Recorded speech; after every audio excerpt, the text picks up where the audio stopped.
on the process we are doing with the NTSA and other stakeholders, we are doing the instant fine. Yes. And will be, yes, that one will be on e-citizen platform, and we'll be making over 5 billion shillings per year. What is the plan? How far are we from actualizing the instant fine?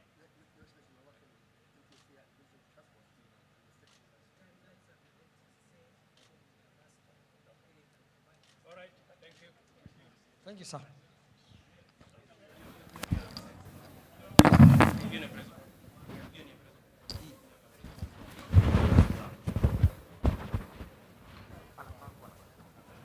Economic pyramid have access, reliable, stable, and accessible internet, free, fully sponsored by the government, Your Excellency. This will facilitate optimal uptake of digital government services because we are going the digital route. We are not going to have any manual processes in government moving into the future.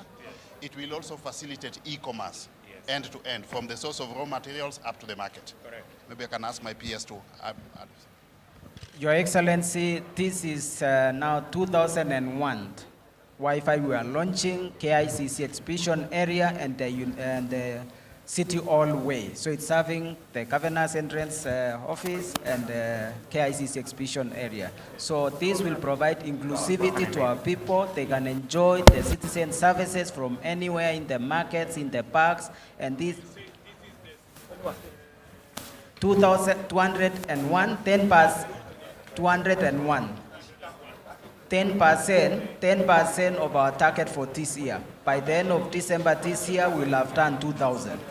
And going forward, by end of 2025, our target is to have completed the 25,000 working with our private sector.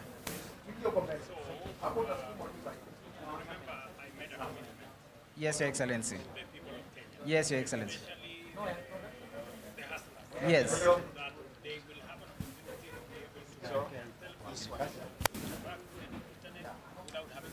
Yes, Your Excellency. Sports across the country. Yes. By the end of this year, Yes.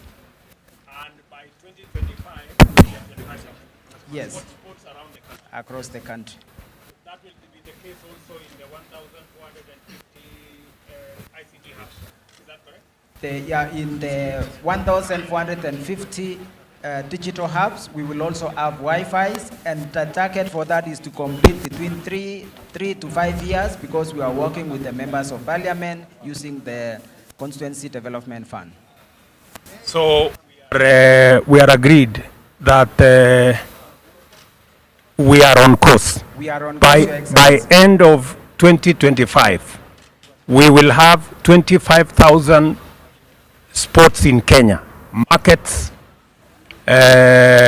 stages, City Hall, KICC, post offices, where citizens can access internet free of charge, sponsored by the government of Kenya. Yes, and many young Kenyan ICT people can be able to create new digital businesses, digital enterprises that will help Mama Mboka now to do e-commerce. So there will be a creation of new digital enterprises that Kenyans will be able to interact and use. It will also support entertainment and other educative contents that can be channeled on the 25,000 Wi-Fis across the country. Because of the subject of the e-commerce you have mentioned, it is very important for you to make sure that we give priority to every market in Kenya, because that's where transactions are going on. Every market where people are selling their wares, Mama Mboga is selling their products, and they can be able to transact, they can be able to make orders, they can be able to pay, you know, because they have easy access to the internet. Is that the case? Yes, Your Excellency. And as you guided us, we've had meeting with the COG, Council of Governors, and we have had also meeting with the leadership, the ICT committee of COG. And we have agreed to work on this project together with the county government, so that also The Mama Mboka who has a stall, any business person with a stall will have also a virtual presence now. And they will link the licenses of the county government with this virtual spot to increase the trust in the digital platform. Also telling me that the border guys, that every border stage you will endeavor as you roll out. Have you identified some of the border stages as potential spots for this facility so Yes, that they can yes. also transact their business? Yes, Your Excellency. The 25,000 includes porta stages, and out of the 200 we've done already, it's very exciting to see them when they are waiting for their customers and enjoying free internet, and they are able to engage their business through this infrastructure. Very good. We are also doing with the Ministry of Housing 400 markets around the country. I think 180 are in the budget this year. Yes. Please make sure that you prioritize the markets that we are going to be building as a place where there should be this facility so that people in the markets can access internet, they can make telephone calls without requiring data.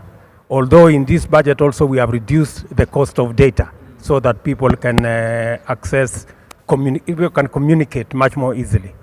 Yes. So are you going to make sure that part of your priorities are the 400 markets that we have identified to build around the country? Yes, Your Excellency, we will prioritize to work with Ministry of Lands and Housing on the markets, the 400 markets, to ensure there is connectivity. We are also going to work even in the affordable housing so that we also introduce this infrastructure in the parks that will be within the affordable housing.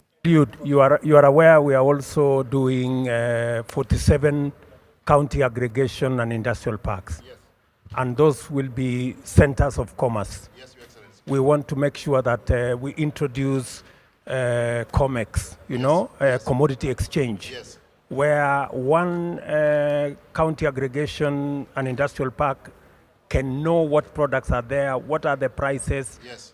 connected to the other, and they can be able to move prices around depending on where they get the best market, and to make sure that there is even supply of products around the country. Yes, Your Excellency. You're aware of that? I'm aware of that. Your So Excellency. how are you going to work with Moses Kuria? We are already working with, in partnership with the Ministry of Trade to ensure that in each and every one of these industrial parks, first of all, there will be last mile connectivity of fiber, and we are putting internet. Yes, to facilitate, in the pipes. In the county aggregation and industrial park. parks. Okay? All of them. Yes. Yes, as the industrial parks are being established, actually it is part and parcel of the bill of quantities. I want you to work with Governor Sakaja to make sure we have the plan of 20 markets in Nairobi, Governor. And you have already organized the border people into identifiable circles in stages. We had a meeting with them here the other day. Yes, Your Excellency. I would want you maybe to work with the ministry so that those people, together with the markets we are building, and even the ones that exist, and also the border circle stages are part of this ecosystem we are building. Yes, I will do that. Already we're working with Waziri in some of the markets, City Market, Mudhurwa, a few of them already have connectivity, Kenyatta Market. Do we have Kenyatta Market connected? Kenyatta Market is connected, Your Excellency. Mudhurwa City is Market, connected? City Market. City Market? Next we are going to Makina Market in Kibera. So please give priority to all. I want you to work with Governor. Yes. Give priority to all the markets that already exist. Yes. Because there is already a lot of activity, a lot of people, people requiring access to internet in the existing markets, so that we can build it up from there, even as we are. Yeah, we'll do that. We'll work together. Okay? Thank you. Your Excellency, we will also work with the private sector to ensure that the SMEs, the businesses near the market, can be provided. So we'll be inviting those who are registered within our regulatory environment, communications authority, to play a big stake by now connecting the rest of the country to increase the connectivity from the current 1 million to about 3 million. Your Excellency, yes. Your Excellency, one last thing is, other than the e-commerce, this Gavam Kononi facility will allow all citizens to apply and process government services from their phone. Anybody with a phone that is enabled from wherever, whether they are in the hotspot or if they are not in the hotspot, if they have bundles, they can apply all the onboarded services and have them processed through the phone. The Gava Mkononi facility is beyond the e-commerce, is enabling citizens to access government services from their hands. Very good. Excellency, we request now for you to launch for us the 201 Wi-Fi, marking 10% achievement of our target for this year, covering the KICC Exhibition Hall and also the City Hallway, covering the Office of the Governor. Thank you, Your Excellency. Thank you, Your Excellency.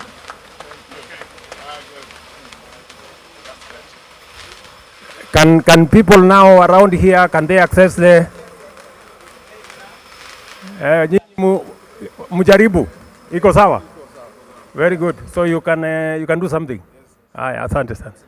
Additionally, as a county, what we've also done is a physical naming and addressing system for e-commerce. So if somebody is ordering a delivery or sending, we're the second city in Africa to now implement that.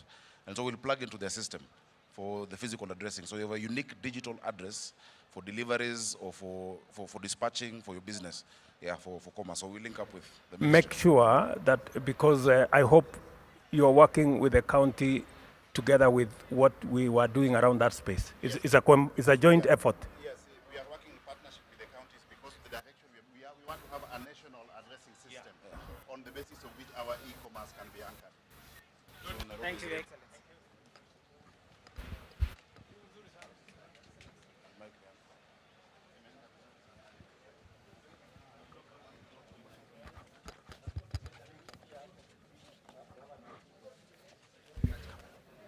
Your Excellency, welcome to the Minister of Agriculture.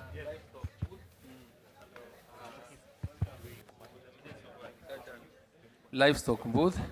And Your Excellency, in furtherance to your dream of achieving a paperless government, I wish to report that the Ministry of Agriculture has onboarded 936 services on the e-citizen platform. Please get us that slide. And out of the 936 services, the ministry SAGAs, 11 of them are compliant, and we expect in another few months to onboard another 3,500 services. So out of this creative... Not few months, Waziri, 90 days. 90 days is 3 months, Your Excellency. That's what I mean. They look very many. So out of, in the next 90 days, we will be able to onboard another 3,500 services. And out of today's event where we are celebrating the 5,000 services, 20% of the 5,000, 20% is from the Ministry of Agriculture and Livestock Development. Your Excellency, some of the services that we are offering, get the next slide, is that we have our National Farmers Register, where we have around 5.1 million with a unique identifier number and telephone number, and this is what we've been using to distribute fertilizer in the country. So let's proceed. And Your Excellency, out of the other services we are offering is the e-voucher, and I would want to... Can you go back to...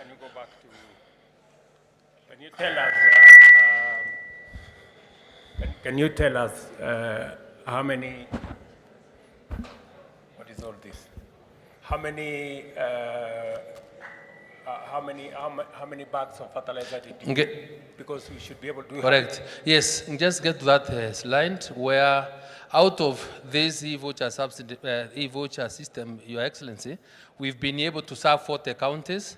We have distributed 3.2 million bags of fertilizer to 4,885 farmers. So the the number of vouchers that have been redeemed this system is around 3.6 million vouchers. And from this, Your Excellency, you can be able to find that even for the next short range, we have in stock 763,000 bags.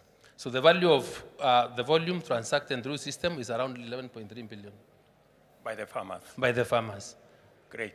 So let's proceed. So I think, Your Excellency, for purposes of the country getting to really understand, because this was one of our success stories, we have a farmer here from Kwale, who, if your time allows, you can make a demonstration for everyone to be able to see. So, send the message to Mr. Is here, Your Excellency. Please, we want you to redeem now the fertilizer. You'll get an SMS. Then when you get an SMS, you'll be able, like every farmer got. Yeah. Even me, I got mine. Yeah. They offered me the exact what I was looking for. 1,000. The voucher code must be fed into our system because that is what will make his money acceptable when he pays through M-Pesa.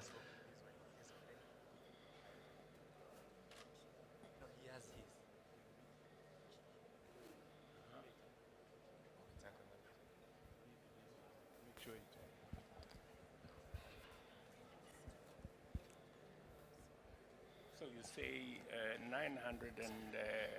36 services have been onboarded. And then how many are still outstanding? 3,500, which we also expect in another 90 days. So some of them are halfway done. Correct, halfway done. And I am sure by the end of the year, then we'll be able to onboard more. This is how we do the redeeming of the e-subsidy voucher. When the farmer comes, he comes with a message from the Minister of Agriculture. I work in the warehouse industrial area here, that is National Cereals Board. And when the farmer comes, we ascertain the message and we take the codes. Every code has a meaning. There's a code for top dressing, there's a code for planting, there's a code for coffee fertilizers. When he comes in, we log in the mezzanine system, and we ask the customer about the whole information, that is the details, phone number, ID number, and then the voucher code. This is how we key in. The moment you enter the voucher code, it will bring you the information about the farmer, and the farmer will be asked the quantity. The better part of this system, you can purchase as per your pocket. If you want 2 bags, if you want 10, if you want the whole of the allocation. So the farmer here is telling me he's ready to purchase 6 bags of fertilizer, planting fertilizer. And I will key in 6. Just hold on, madam. Hold on. So how did you arrive at, you can see in the system it is saying bags available is 6. Is it because when the farmer was registered, he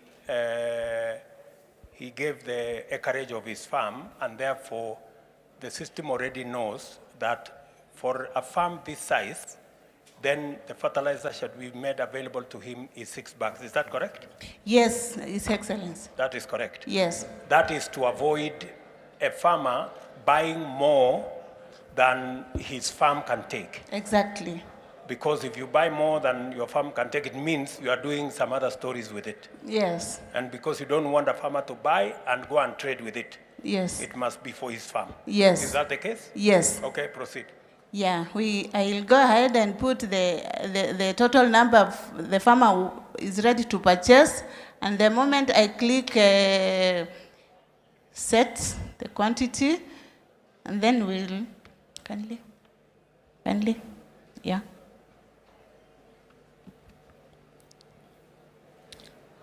There is the option of choosing the type of fertilizer that now he wants. Yeah. So you either choose Kinomycin, Yara, or whichever. Yeah, so in this case, I have ETG Kinomase, and I will add here, and then I'll go to, kindly, I'll go to next. And I'll just do STK push for the payment. Now, when I push this, the message will pop in, will prompt in the customer's. The amount of money he's supposed to pay.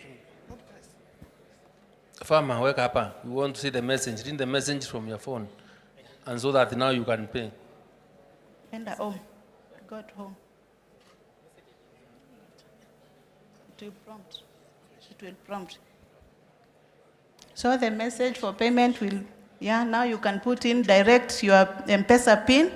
You can see it's a prompt message asking you to put your M-Pesa PIN for the payment. The moment you put in your PIN, the money reflects the account, and it is ready. PIN.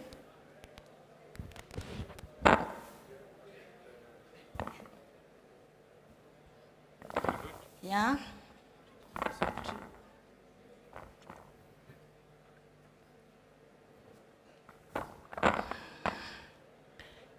Yeah, the message from M-Pesa that confirmed 21,000. We were purchasing 6 bags of fertilizer. So the farmer is done. We are waiting for a confirmation in my phone because I'm the custodian of this fertilizer. So I need that confirmation that the process is done. Very good. Now, when it has come. Can you read for us what the message says? It is telling me, dear Mary Kasioka, you have issued Anthony Kilonzo Matolo with 6 bags of fertilizer with a value Kenya shillings. Yeah, that's the first message. The second message. Kenya shillings what? Yeah, Kenya shillings. It's not indicated here, but the one I pushed for 21,000. Yes. 21,000. One bag is going for that 3,500 shillings per bag. That is 50 kg. So the first message will tell you that I have issued from the allocation. Remember allocation I have entered here in my phone. The other message will tell me that you have successfully redeemed the 6 bags of fertilizer from e-code. This code voucher they are giving me. I'm sure. The one that is specific to... Yeah, the one I used to redeem. Okay. So that is the end of that. And then I refresh here and the message will... The whole transaction will be done. Yes. And from there, I'll go with the customer to my store. I'll first raise a receipt. There's a receipt showing that customer is free to walk away with 6 bags of maize, or 6 bags of fertilizer, sorry. So from customer to the store to issue the fertilizer. Very good. And that's how it is. Congratulations. Your Excellency, it's also important to note that is the process, Madam. That is the process through which the 3.2 million bags of fertilizer was used to deliver to farmers. That is the process. So every farmer got a message that your farm, you are free to redeem so much fertilizer for your farm. Did every farmer buy the maximum or some bought less? They can, the farmer comes and buys the maximum because that's the acreage. Yes. That was registered. But they can also buy less or can they buy less or more? You can come for today, you buy for few, and then after a while you come and then finish your allocation. Okay. Yes. Can a farmer buy more than what is allocated to them? No, it will never allow. Yeah, okay. It cannot allow. Your Excellency, the farmer can only buy less than the allocation. And when you buy less, the system will tell you you have taken 3 out of the 6 and you have unbalanced. So any other time you are able to pay for the remaining 3, you can pay. What is the difference, Waziri, between this year and last year on terms of availability of fertilizer? The farmers have been able to receive fertilizer with a lot of ease, with a lot of convenience, because they only have to engage through their forms and going to the nearest depot where we are selling fertilizer. And we have also been able to completely reduce the taking up of fertilizer by farmers who ordinarily exploited the system to have more fertilizer than they would have ordinarily used, and hence selling. So there is no way that this time round you can be able to have excess fertilizer which we are not using for sale. What are you doing? Because there are farmers who still feel the stores are too far. Are you thinking of how you can make the fertilizer available closer to the farmers? That is an issue that is a challenge, and now we're trying to work closely with the county government so that they can be able to deliver the last mile to the nearest stations where the farmers are. We are also trying to explore a situation whereby with time we'll be able to capture and be able to get to know the agrovets that are strongly have capacity to take up the fertilizer and be able to distribute the fertilizer to our farmers. So by integrating them into the system, once we are satisfied that they have the necessary capacity and integrity that we require. Your Excellency, the other thing that we are really keen on, get me to the COP app. We are also trying to give farmers e-extension services and advisories on how the weather looks like in all the 1451s in the country. So through this, Your Excellency, if you come from Uasin Gishu, if we are to get to Uasin Gishu, we will be able to get the Uasin Gishu county, to which sub-county, and which ward. Then you are able to see for the next 14 days how the weather patterns would be like. And when you have the weather patterns, how the weather patterns look like, then we have the other application whereby you will be able to get into that system where from using the same criteria, the county, the sub-county, and the ward, you will be able to get the best crops possible to plant at that particular time, making it easy for our farmers to be able to access e-extension services so that they are properly informed on what best to do at any one particular time. How do you get into that service? The president to USSD, is it this USSD 616? SSD code by dialing, let's get here. For example, let's do a demo with the Uasin Gishu. Because that's where you come from, because if we don't give you the information that is clear in your mind, then you may think probably it may not be correct. So when we give you a demo with Uasin Gishu, you can immediately go home and get to know whether there is rain or there is no rain now. So let us kindly look. So Your Excellency, this is how the weather forecast looks like in Soy. And but I don't come from Soy.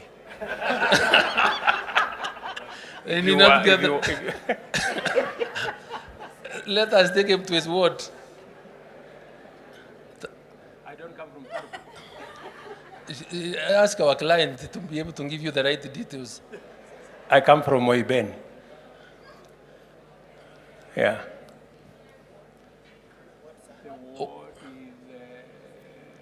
Seragoit? No. Tembelio? That one, yeah. Karuma, my back. Let's get there.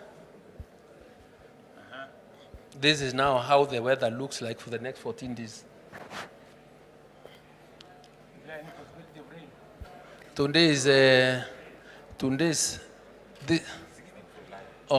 is from the 1st of July to the 12th of July. A bit of rain around the 6th. Next week? Yeah. Okay. I will plan accordingly. Yes. And then if you also want to get the best crop to grow, take them to the other. You said, how do you access that service? 616? 616. Get the hash crop, 616. crop selector. 616 star 616 hash. Yes. So in your form now, they'll give you a menu. You can go to those, you can go stage by stage, and you can get the information. Have you rolled out this program? It's already available online. It is already available, and we are live. That's why we are able to test it now. If there is Kenya any farmer, Agricultural Observatory platform. This is for climate. This one now is also called the crop selector. Where in the same county, for example, you put Uasin Gishu, get me Uasin Gishu, The sub-county is Moiben, Karuku, the other one, Karunambek, Maibek. So here, Your Excellency, we will be able to show you the best crops that you can grow. We will start with the cereals, that is the maize, and the type of varieties that will do best there. Then we also go to the flowers, yes, the flowers. So let's proceed.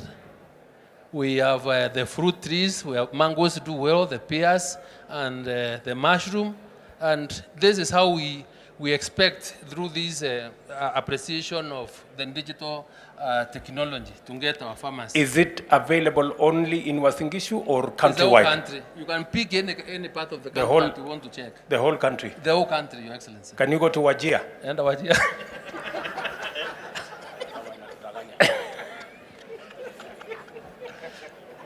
No, Rigiji amesema anataka kujua kama kwake kama hii kitu ni ya ukweli. Tuanze na okay. Tuende Nyeri kwanza.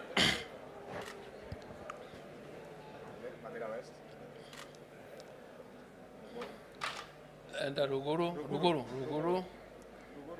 Yes. So in the kind of crop you can do. Tuendele hapo. These are cereals you can do with. There are flowers there. Fruit trees, pears, mira, you can also do mira, Your Excellency. And when we get to Meru Tunde later in the afternoon, we can get a few. Those are the tubers. And tuendele. Lakini let's also check Wajir, Your Excellency. It's important because the DP is satisfied. You know, people may think that in those semi-arid areas, you may not be able to grow anything. But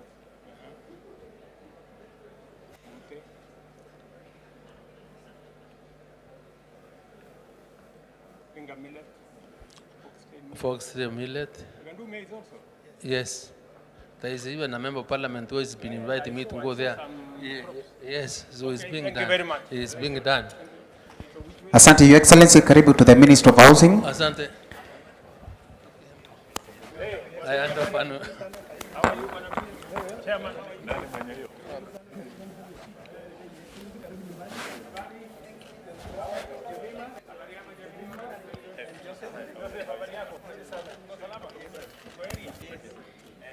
Yeah. Your Excellency, karibu nyumbani. This is State Department of Housing and Urban Development. Your Excellency, the seat you are sitting on and all the furnitures you see around, they've been made by our local Juakari. So apart from the four walls and the roof of Your Excellency, we're also creating employment and work for our Kenyans. And Your Excellency, to access the affordable housing project, you go through Boma Yangu platform. This is a state-owned developed platform, and but managed through eCitizen. Your Excellency, to register, you go through a code, USSD code, *832#, and from that registration, Your Excellency, now you are able to save and eventually be allocated a house. With us here, Your Excellency, we have two Kenyans who have gone through that process, Jemima and Joseph, and I wanted them to do a real-time allocation where Jemima has saved about, she'll tell us how much she has saved, and Joseph also will tell us how much he has saved, and today they are going to be proud owners of houses at Starehe project. So, the Bakla? No, the Starehe. Ile to launch. Yes, under construction. Yes. They are booking. Yes, they are booking. Yes. So, Your Excellency, thank you so much. My name's Alejemima Nyaboke Lachami. I come from Kisii. Kisii, we are privileged, we have the soapstone carvings. So I started doing the work when I was young, so I know how to do the smaller things of the carvings, which attracts the tourists sometimes and the local customers. But most of my customers are the local customers. So when they buy from me, the little money I get, I have 4 kids. I have to pay the school fees for them, and the little I have to save because I was interested in Boma Yangu. Boma Yangu, I like it because I want to own my own house, which is near to town, our city. And as you can see, I'm somehow disabled. So I want somewhere where I'm capable of walking even town, doing like walking alone, and where I can easily reach my customers. So the little I've saved is 413,000, which I think through you, Your Excellency, thanks a lot for what you are doing. Because of this program of saving, I would like to have the Stare housing 3-bedroom house, which will allow me to meet my family. So that's my... Already, Your Excellency, she has saved 413,500. Na hiyo kusave, mtu unachinyima, si ati ni pesa unapata once. Savings means the little you get, you save. As time goes by, you end up getting, it's growing. With time, it's growing. The little time I get, the little money I get from the small business, I save. That's how it has come to 413,500. So, Your Excellency, I'm happy. The challenge I have with my business, which I might say, is because of access of the customers. Most of my things are carved in Kenya, which attracts tourism. I have the problem of exporting because I have a lot of time because it's a family business. Most of my family, they know how to carve and how to do the finishing. So we want to export. The only challenge is reaching the customers, which will buy in big quantities. So to me, Your Excellency, this is not an easy thing. Reaching you, Your Excellency, is not easy. It's a chance, one chance given in life. So I would like you to assist me if I can please the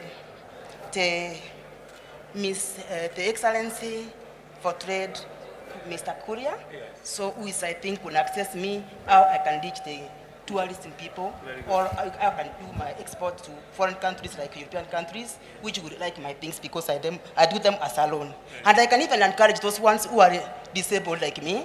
When you are disabled, you are not disabled like that. Disability is not an inability. You can save the little you get. Even the Mama Mboga people, you can save the small things. 50 shillings, 100 shillings will make you achieve Boma Yangu house, which will make you change your life completely. Thank you, Your Excellency. Thank you very much, Madam Nyaboke. You have said 3 things here. Number 1 is this furniture. So you are aware that we have all this furniture that is here.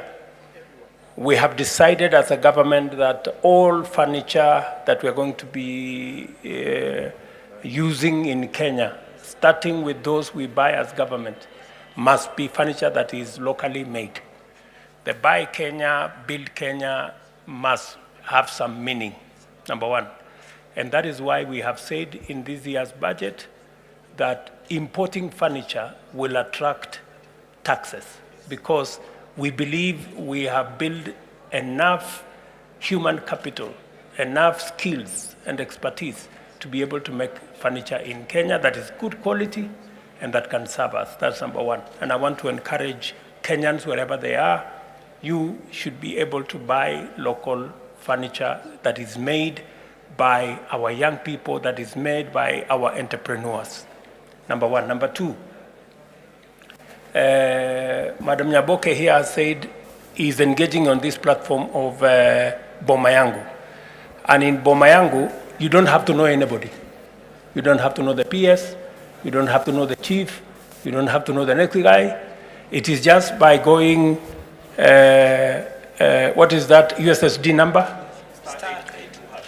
Star 832 hash. We are telling the people of Kenya, the same way you do star 254 hash to get onto Hustler Fund. You now need, if you are looking for a house, don't look for the chief. Don't look for the assistant chief. Don't look for the member of parliament. Go to your phone, star 832 hash.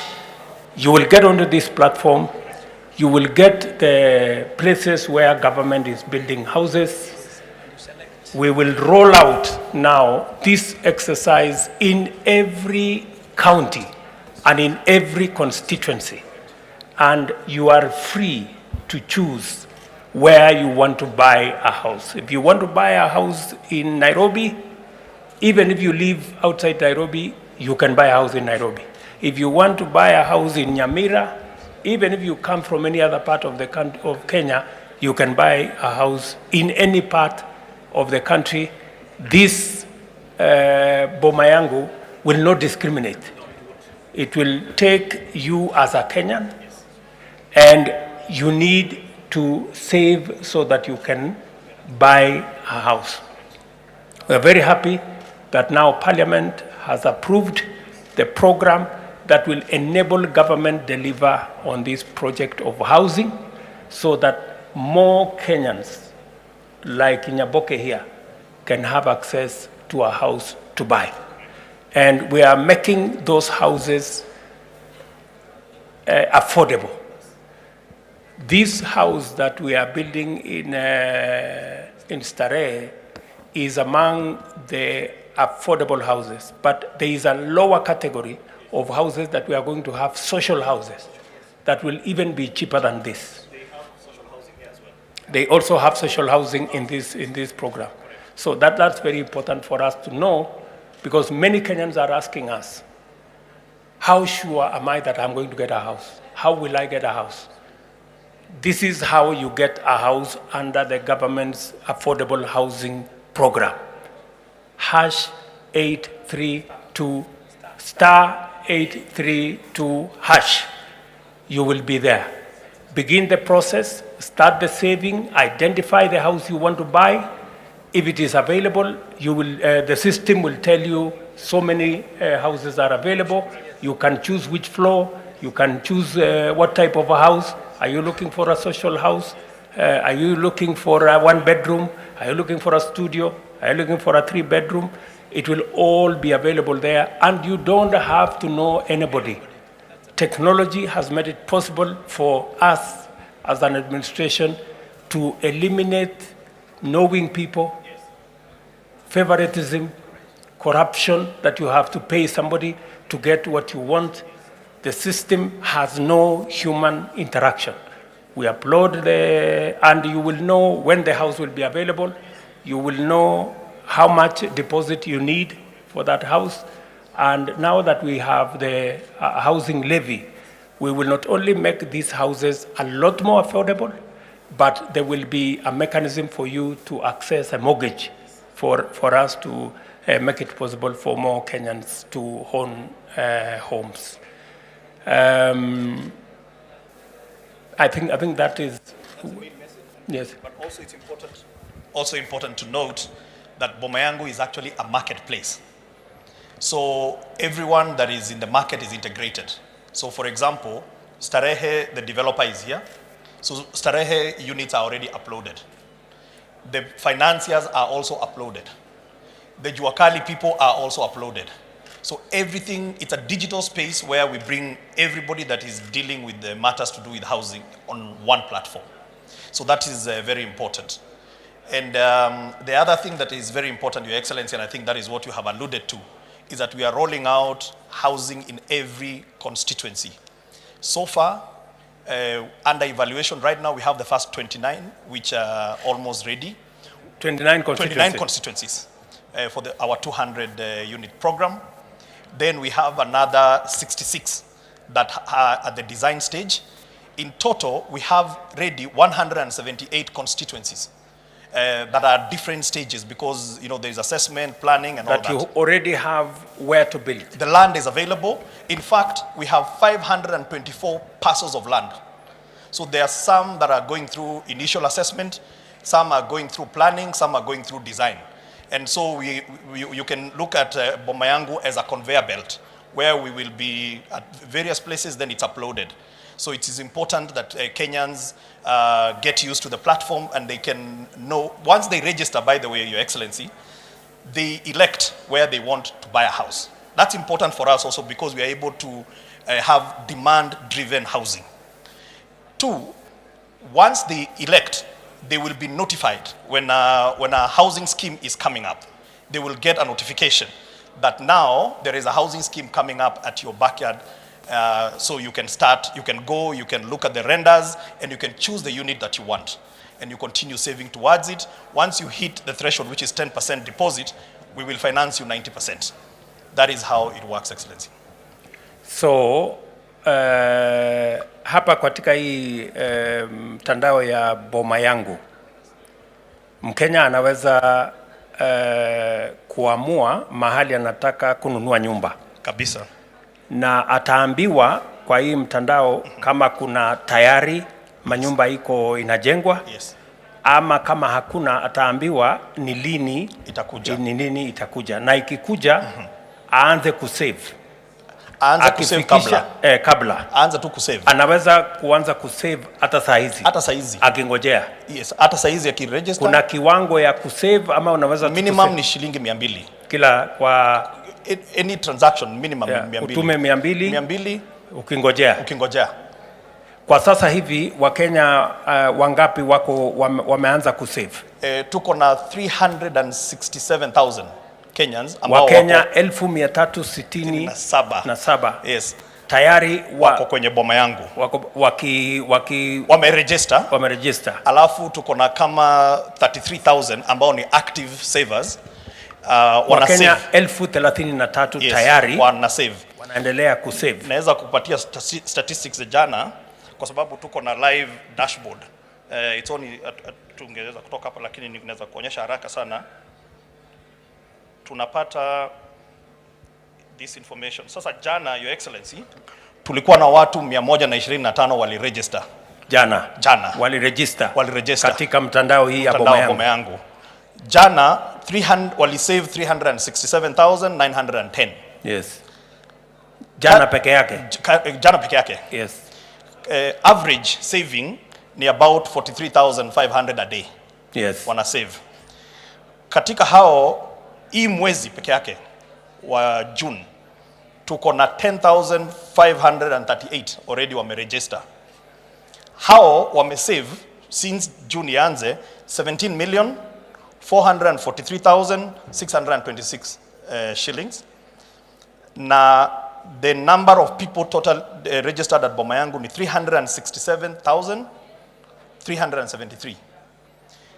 Hao wote kwa jumla wale active savers. Active savers ni 33,000. 33,000. Very good. Lakini 367 wameregister, lakini kwa sababu hawakuwa wakiona activities, hawaoni nyumba zikikuja, hawajakuwa. Kwa hivyo kuanzia leo we expect kutakuwa na watu wengi first of all wataregister, na also tuna expect saving itaenda juu. Mpaka saa hizi, Your Excellency, we have 1.8 billion watu wamesave 1.8 billion 1,845,121,588.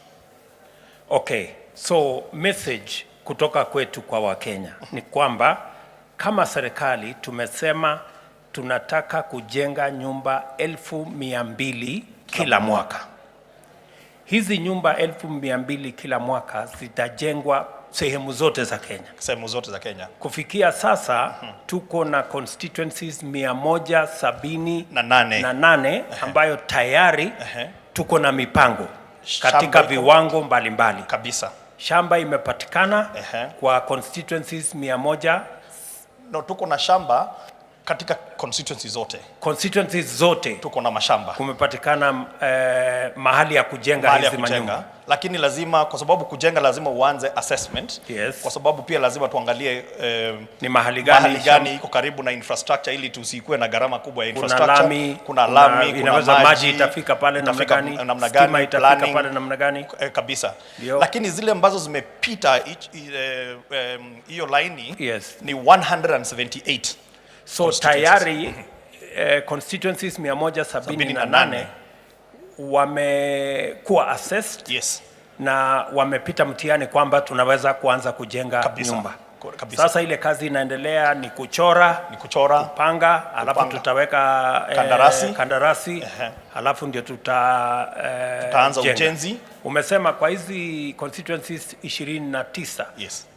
Tayari umefanya kandarasi? Kandarasi tumefanya, evaluation inamalizika hii wiki, alafu tuta award, alafu tutafanya ground breaking. So, naweza kuambia Wakenya. Yes. katika mpango yetu ya nyumba 1,200 kila mwaka. Tayari kuna Wakenya 33,000 ambao wanafanya saving wakielekeza kununua nyumba. Bado iko nafasi ya karibu Wakenya 160 na kitu hapo, 67 ambao wako na nafasi ya kuanza ili nyumba ambazo tunajenga 1,200 kila mwaka. Kuna nafasi ya Wakenya kununua kabisa, na hizi nyumba zitakuwa bei na gharama ya chini kuliko zile ziko katika soko wakati huu kabisa. Na vile vile tunawaambia Wakenya sio lazima ujulikane na mtu yeyote kuwa katika hii mpango ya kununua nyumba ambazo ni za bei ya chini kupitia kwa mpango wa serikali kabisa. Kila Mkenya ukitaka kuwa katika hii mpango, kama unahitaji nyumba,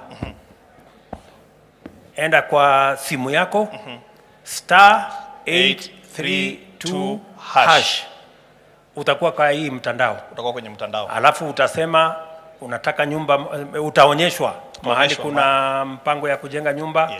Ni nyumba kiasi gani, ni 1 bedroom, ni 2 bedroom, ni 3 bedroom, ni studio, social house, ni namna hii, alafu utajipanga kuanzia hapo. Lakini ya muhimu, anza saving. Na unaweza kuanza na pesa kidogo, shilingi 200 unaweza kuweka pale. Unajua Mkenya ataniuliza, na nikiwa na 100 ungoje ujaze ikuwe 200 alafu weke save. Lakini ukiwa na 1,000, 2,000, 3,000, 4,000, 10,000 endelea na kuchangia. Si namna hiyo? Namna hiyo. Tuko pamoja hapo? Tuko pamoja. So na hiyo mpango sasa imeanza kwa kasi. Inaanza kwa kasi sasa. Sasa kwa sababu Wakenya na bunge wamekubalia serikali katika ile 1.5% ambayo Wakenya watalipia na watalipiwa na wale wamewaajiri 1.5%.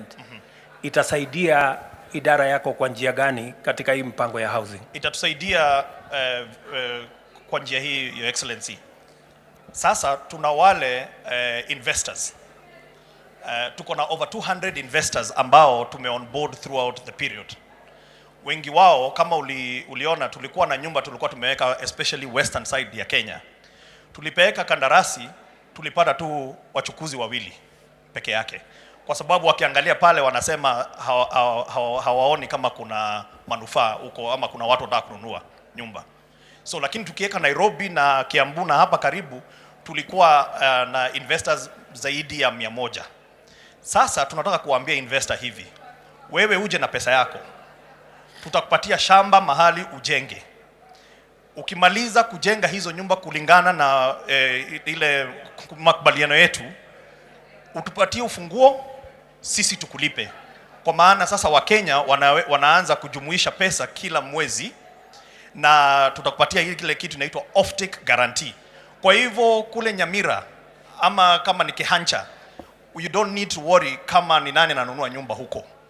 Wewe unaona serikali na serikali inakuonyesha iko na pesa, unalipa, sisi tunabaki Wakenya wenyewe wakijiallocate bila wewe investor kushindwa kama wata afford ama hawata afford. Alafu ya pili, Your Excellency, hiyo pesa itatusaidia namna gani? Itatusaidia kupunguza ile riba, interest rate.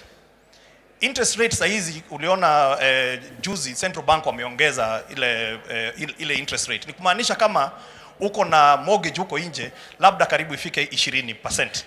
Sasa hivi kwa huu mpango wa serikali, kama uko social housing tunakupatia 3% na tunakupatia miaka 30 kulipa na ni fixed. Kwa hivyo hata interest rate ikienda juu yako haiongezeki. Wale wenye wako affordable housing watapata 5%, again fixed mpaka miaka 30. Hivyo tutaweza kufanya mtu ambaye ako wa chini kabisa anaweza pata nyumba a studio at 2,500 ya social housing. Anaweza kupata 1 bedroom ya social housing at 4,500. Atapata 2 bedroom 6,500. Kwa affordable housing itakuwa ni 5,000, 10,000, 15,000 kwa 1 bedroom, 2 bedroom, 3 bedroom respectively. Kwa hivyo hiyo kujumuisha ya pesa ndio imeweza kutuwezesha kufinance wa Kenya na pia kuondoa ile risk investor anasema hataki kujenga mahali hapa. Hiyo ndio hiyo levy inatusaidia. Okay. Vile nimekusikia Bwana PS. Yes. Umesema hivi. Umesema hii hazina ya housing. Yes. Ambaye sasa Wakenya wanachangia. Correct. Itatusaidia mahali 4. Ya kwanza itawezesha sisi kujenga nyumba mahali ambapo kawaida wale wanajenga manyumba hawangeona ya kwamba kuna maana. Kweli. So tunaweza kujenga nyumba kila sehemu ya Kenya. Kabisa. Hata mahali ambapo private investors hawangejenga. Hawataki kwenda. Number 1. Number 2, itatusaidia kuhakikisha kwamba wale wa Kenya wa chini ambao wanahitaji social housing. Correct. Wale ambao wanahitaji affordable housing. Correct. Badala ya kulipa sasa interest ya 15, 18, 20%. Correct. Yule Mkenya wa social housing atalipa 3%. 3%. Wale ambao ni wa affordable housing 5%. 5%. Yeah. So itatusaidia kupunguza ile riba ama interest. Yes. Ili manyumba iwe affordable. Vile vile katika hiyo mpango yako ya kuambia investor wewe jenga nyumba. Correct. Ukimaliza sisi tutakulipa, wewe uende, tutajipanga na Wakenya. Yes. Vile hizi nyumba wataweza kuzinunua. Correct. Pia itatusaidia kupiga bei na huyo investor mwenye atajenga. Kweli. Hata jenga kwa ile bei anataka. Hapana. Atajenga kwa ile bei tumekubaliana. Tumekubaliana naye. Kwa sababu tutampatia mahali pa kujenga for free. Yes. Alafu pia tutampatia ile off take. Yes. Hata asema wacha niongeze kiasi fulani kwa sababu sijui market itakaa namna gani. Kweli. Market tunakubaliana na yeye mbele. Yeah. Tumekubaliana. So itatusaidia katika hiyo mpango yote. Hebu nieleze. Ardhi nyingi, sehemu nyingi za Kenya, unaona hapa Kiambu, mahali ambapo kulikuwa na kahawa, mahali ambapo kulikuwa na chai, watu wanabadilisha, wanaanza kujenga nyumba. Unakuta watu Kitengela, unakuta watu Isinya, ndio wale wamefika karibu Kajiado, wanatafuta mahali ya kujenga nyumba 50 by 100. Correct. Itatusaidia vipi hii mpango kuzuia shamba ambayo tungetumia kuzalisha chakula isitumike katika hii mpango ya kuweka manyumba kila mahali? Itatusaidia sana your excellency, kwa sababu sasa hizi 524 parcels ambazo tumejumuisha Kenya mzima, ni kumaanisha tunaweza, kama hapa Park Road tulikuwa na ekali 7, mbeleni kulikuwa na watu 39 houses zilikuwa pale hivi 39. Wakati tumejenga 1370. Kwa hivyo ukichukua hiyo example, tuende mahali kama Nyeri ambapo wanakuza chakula huko, tupate ekali 7, tujenge kama hizo, watu wataacha kukatakata mashamba, wanakuja kwenye ile settlement pale, wanakaa hali kuna stima, kuna maji, kuna sewage, kuna maji, kuna internet, na pengine hospitali itakuwa hapo, shule itakuwa hapo. Kwa mpango wetu your excellency, tunasema shule na hospitali zitakuwa within 5 minutes walking distance, ili to create livable hizo human settlements. So kwa hivyo hakuna haja sasa wewe kama ni mzazi kukatakata shamba ili ukatakatie watoto wako. Wasaidie kununua nyumba hapa, wanaamka asubuhi wanaenda shamba wanalima, waache kukatakata shamba. Hiyo ndio itatusaidia sana. Na pia tutakuwa mpaka na vitu kama cemetery ambapo mahali mnazika watu, tuache kuzika watu kwenye mashamba pia. So tutahakikisha kwamba tunabadilisha mahali ya kulima, tunalima chakula. Right. Ndio tuanze kupunguza gharama ya chakula kwa kuhakikisha kwamba hatutumii shamba ya kuzalisha chakula kujenga manyumba. Kweli. Tumekubaliana hapo? Tumekubaliana hapo. Very good. Yeah. Anything else you want us to say? Ya mwisho ni umuhimu wa housing na the value chain. Hapa waziri wangu amekueleza hicho kiti, na najua your excellency unaweza sema hicho kiti ni very comfortable. Iko mbele sana hii kiti. Ni very very comfortable. Yes. Kila kitu unaona hapa. Mpaka ile ya kuhang jacket iko pale nyuma umeficha kidogo. Tutakuingiza mpaka bedroom hapa hivi. Zote zimetengenezwa na watu wa jua kali. Tuko na chairman nao jamaa wa Ngong Road hapa hivi. ndio wametengeneza kila kitu, wamezitengeneza like in the last 48 hours, kwa sababu zingine tumeorder hivi karibuni. Ni kumaanisha kwamba Your Excellency, katika hizi kandarasi ambazo tutakuwa nazo, kuna vitu ambazo tutaondoa, tuseme lazima tujenge hapa Kenya. Kwa hivi sasa tumejumuisha 69 items ambazo tumesema hata tukipoa for free kutoka nje, tutasema wacha tujitengenezee hapa, because there is another bigger agenda, na ni hii watu ya jua kali na kazi. Kwa hivyo, na hiyo ndio muhimu sana, kwa sababu ajira kwa Kenya tumekuwa na shida kubwa sana. Sasa hii ni mpango mmoja ambavyo tutaweza kupatiana kazi. Huyu mtu wa jua kali, bwana mkubwa, unaitwa Mohia. Bwana Mohia, katika hii mpango ya housing, wewe kama mtu wa jua kali, nyinyi ndio mnatengeneza madirisha, nyinyi ndio mnatengeneza milango, nyinyi ndio mnachoma ile mali yote ambayo inatumika pale, mnatengeneza hinges, mnatengeneza products zote ambazo zinatumika katika ujenzi. Hii program ya housing itasaidia vipi watu wa jua kali? Kwanza ni kukushukuru sana Mheshimiwa Rais kwa vile tulianza ile pilot project na tukaona umuhimu ya hiyo project. Ati tunaweza fanya kazi kubwa, sio lazima wale makandarasi wakubwa wafanye hizo kazi. Kitu ya kwanza tulifunzwa kufanya hizo kazi na hali nyingine ya ujuu sana. So across the board watu wote wanaweza kuwa wameingia kutoka kwa level nyingine mzuri sana, ambapo kila mtu anaweza unazungumzia quality of the product. Quality of the product. Una make sure that iko quality na mzuri. Measurement, unajua sisi venye tunafanyanga kazi. Ilikuwa kienyeji kidogo. Kienyeji kidogo. Sasa mmeweka laini. Ile group tuko naye na nataka kusaidia kwa hii group nyingine tunataka kufanya. Kila mtu wa jua kali awe yako sawa sawa. Ile mashida tulipata pale tusiwe na ingine hapo. Ndio tuweze kuwezesha watu wetu wafanye kazi vizuri. Na hii nini? So, hii kitu kingine naweza kukushukuru sana ni maneno ya furniture. Ngong Road unatujua, wewe najua ni mmoja wetu kabisa. Correct. Umetusupport kabisa. Hata umechukua mafundi wangu ukapeleka Eldoret. Siku nyingine vizuri sana. But tunataka exposure.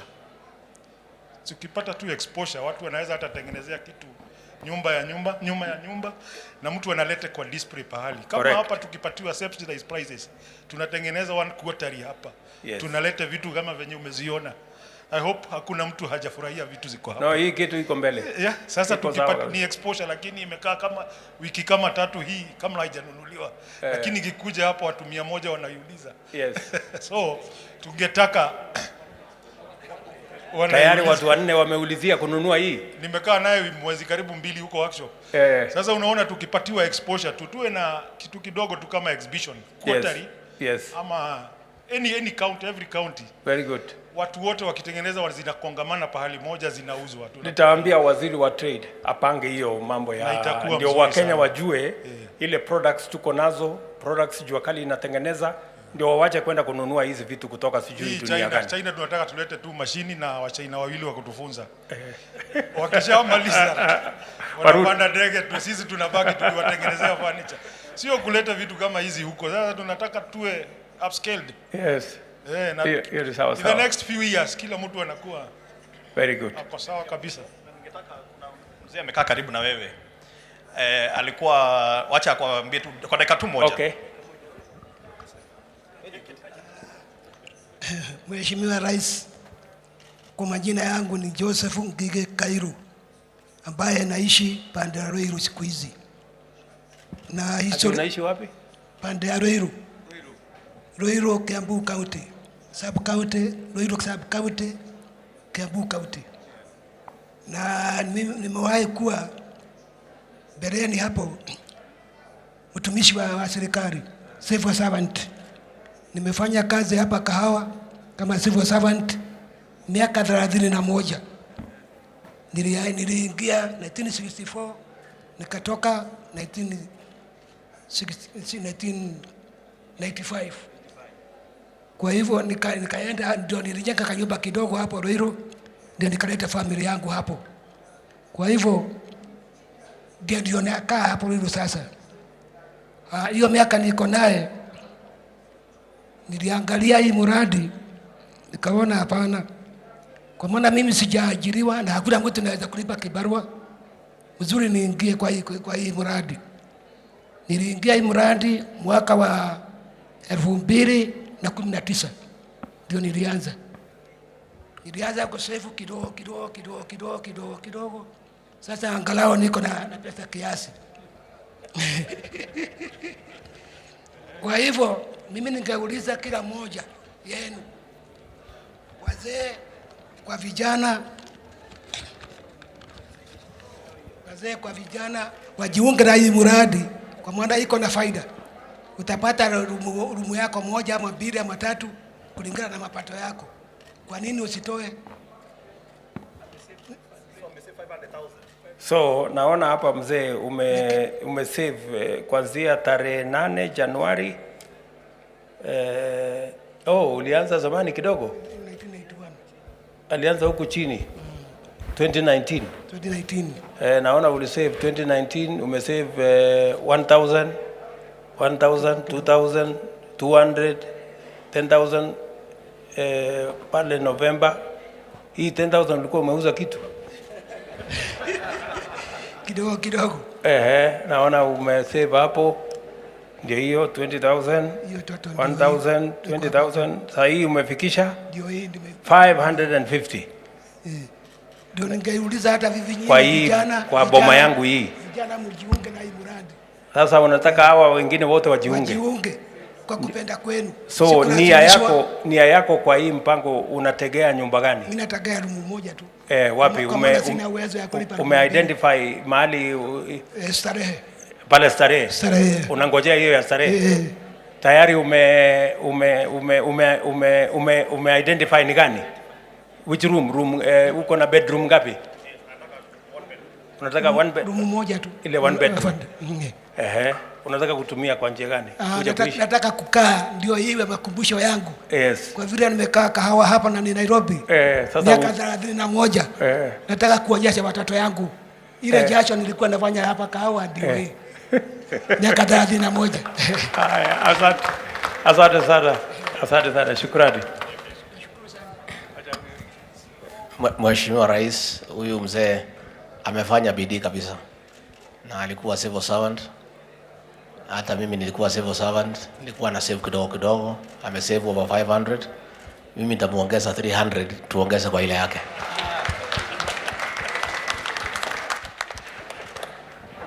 Sasa tumpigie kura Rigiji jameni. Kusukuma hii mzee. Si ndio? Hii ni sawa. Unataka niongeze kitu hata mimi? Amesema atakuongezea 300. 1,300. Sawa. Shukrani sana. Na waziri amesema atakuongezea 100. Amesema umefanya bidii sana. Hiyo ni mzuri sana. Sawa. Lazima sasa ufuatilie. Pia atafuatilia. Yeah. Na hata mimi wacha nitaongeza basi ya mama. Ya huyu mama Nyaboke. Nikuongezee 500 ndio ifike. Ndio sasa tuendelee namna hiyo. So asante sana. Thank you very much.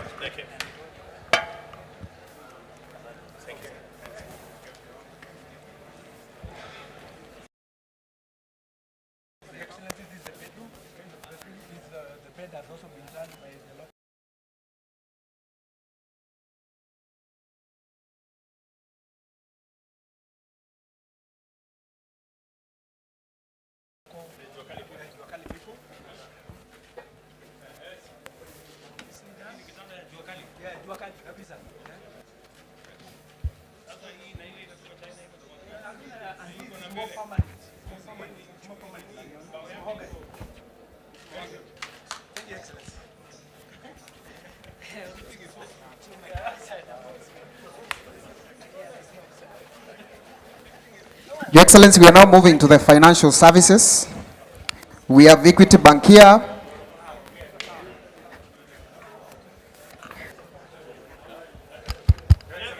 James, how are you? Very well. Very good. Your Excellency, this is a very visionary step of integrating private sector and government. and offering the entire infrastructure or backbone for the convenience of citizens. So we've been able to load the 5,000 government services to all our infrastructure.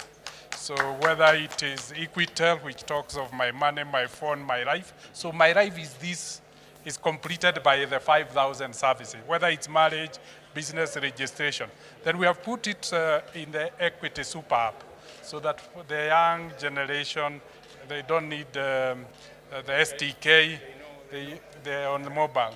Then we have used USSD so that all the phones in the country can interface with our system. And then for the business SMEs, we have integrated it with our internet solution for business, the payment platform. So there's no business, whether it's micro, small, it has a payment capability. And then for rural areas where they may not be very integrated, then the agents. Okay. So the agents, 40,000 agents have access now to that capability. They can receive all the 5,000 payments. And then the 200 equity branches are also connected. So today we have an agent here, and we can see, and we have a branch here, and how we have simplified it. Okay. So the most important thing is the 222. So it's as easy as that. But from research, we believe if we digitize 10% of the economy, we'll be able to achieve a 1% growth of GDP. So, and that is the secret. And that is the power of integration of private sector. Your Excellency. Thank you. Your Excellency. So, what you are saying, James, is that you have how many agents across Kenya? 40,000. 40,000 agents. So I can tell the people of Kenya that you can now access government services, the 5,000 government services. If you go to any agent of Equity, they will also have an app for the 5,000 government services. Is that correct? That's true, Your Excellency. So and they don't have to travel to looking for a government office. They don't need to look for a government office. We have integrated business and government. So they can come if they want to know what their electricity bill is, what their status of land is. They can come to the Equity agent. And operate the facility there, and they can have access to government service. That's true, Your Excellency. But more important, they can also go to their app. They can do this, all these, including our diaspora. Okay. They can use the app to pay for their families back at home, government services. People paying late, those who have plots, they can pay for the plots from the US or any other country using the infrastructure of the bank. You're also saying I don't have to go to the Ministry of Lands office. Absolutely, Your Excellency. I can either operate it on my phone, or I can, if I don't have a smartphone, you go to the agent. I go to the agent, and we have the Equity agents, 40,000. I am told we have 250,000 Safaricom agents also who work with you. And Excellency, we are also integrating pay with equity merchants, all the shops, which are 900,000. That is phase 2 of integration. Okay. So that we will have more than 1 million points through which so government services will be available everywhere? Everywhere, including at the village level. The village shop, Your Excellency. And you don't have to look for the DC's office, or I don't know whose office. The DC's office has come to the phone. Gava mashinani. Na mkononi, Your Excellency. Okay. Thank you. Yeah. So paying for, I'll be paying for my good conduct. Yes, certificate of good conduct. Yes. I will go to government and tax payment. I'll select e-citizen, and then I will input the reference number that I have generated from the portal. I have it here with me. I have it here with me, KMWD. Then it will validate. Let me try again. Yes, it will validated. Then I have to input the amount that I'm meant to pay for good conduct. That is 1050. Just add, I just add 1005. That is okay. Then I proceed with payment. I input my agent PIN. I proceed with the transaction. It will ask me whether I'll be paying for this amount. I agree. And then it will print a receipt. And then once it prints the receipt, I will go to the portal, complete the transaction. Then I can print the receipt from the portal. I go take my fingerprints at the DCI's office. And then I'll wait for my good. Exactly. No risk of carrying money. Yeah. And you don't have to pay more than what? No. No Yes. charge. There is no for free. facilitation fee. Okay, asante sana. Thank you very much. Thank you very much. Karibu Your Excellency to Cooperative Bank. Welcome to Cooperative Bank, Your Excellency. You can have a seat here, then I take you shortly on the things we are doing. Thank you, Excellency. So Cooperative Bank has been at the forefront of government integrations. Right now, Your Excellency, KRA, NSSF, NHIF, you're able to pay through our M-Corp Cash Point, which is a mobile platform. We've also been able, Your Excellency, to be able to pay the elderly through the Inua Jamii. Yesterday and today, we are paying all of them, and we are giving them those services across the 17,000 COP kwa Jirani agents. They don't need to walk to the branch. Those who have cards can also access that. We've also been able to support government on food security through the KSEP, Kenya Cereal Enhancement Program, where we have 100,000 farmers who are able to get e-vouchers, to get inputs, fertilizer, and other services. And that's what we are doing to entrench government. Now, Your Excellency, the only remaining leg that is remaining is for us to integrate on the e-citizen. And Treasury is supporting that so that we get onto that. Our new core banking system, which is a 7 billion system, is live now, last 2 weeks. So we'll be able to support government to take services closer to the people. Thank you. So, you are aware, Mr. Marango, yes, that we now have 5,084 government services available on the e-citizen platform. And we are seeking a collaboration with you so that you have how many agents across the country? Your Excellency, we have 22,000. 22,000 agents. Yes. You think it will be possible for the 22,000 agents to have our government services on their portal and citizens can be able to access them? Immediately we integrate with the e-citizen, that will be very possible. They will be able to access that. Yes. Even right now, yes, they are accessing other services okay, without even the full integration. Okay, yes. So how long do you think that integration will take? We, in 2 weeks' time, 2 weeks. Treasury just need to give us a letter to proceed. Where is the Treasury people? Where? Waziri, will you make sure? Yes, sir. Yeah, you will communicate? Yes, so yes, that we can have these services online and citizens don't have to look for government service everywhere. Yes. They either can access government service on the phone, and by the way, yes, we are well on course with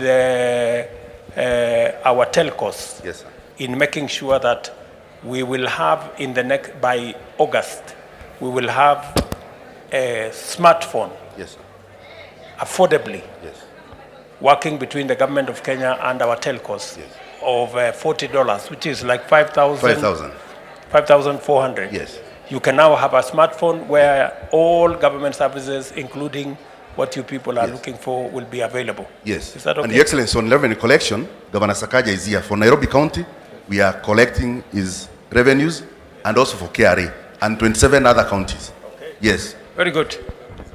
They are supporting you. Congratulations. It is our intention that, for a very long time, accessing government services has been a very painful exercise.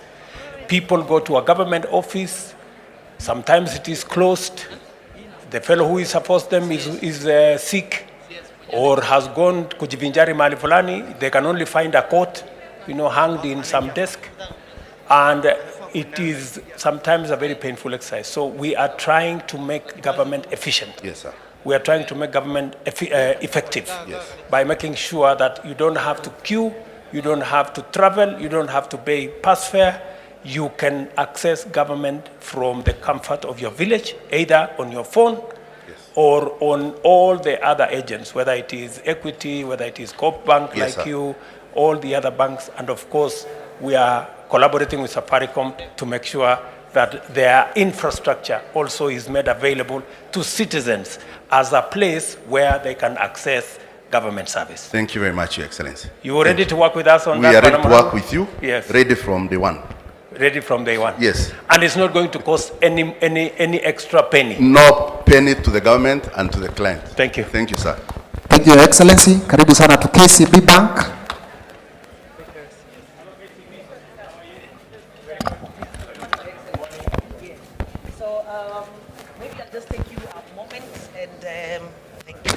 And explain about the eCitizen Bank. We've been together with the eCitizen program since 2014 when they had only 5 services on it.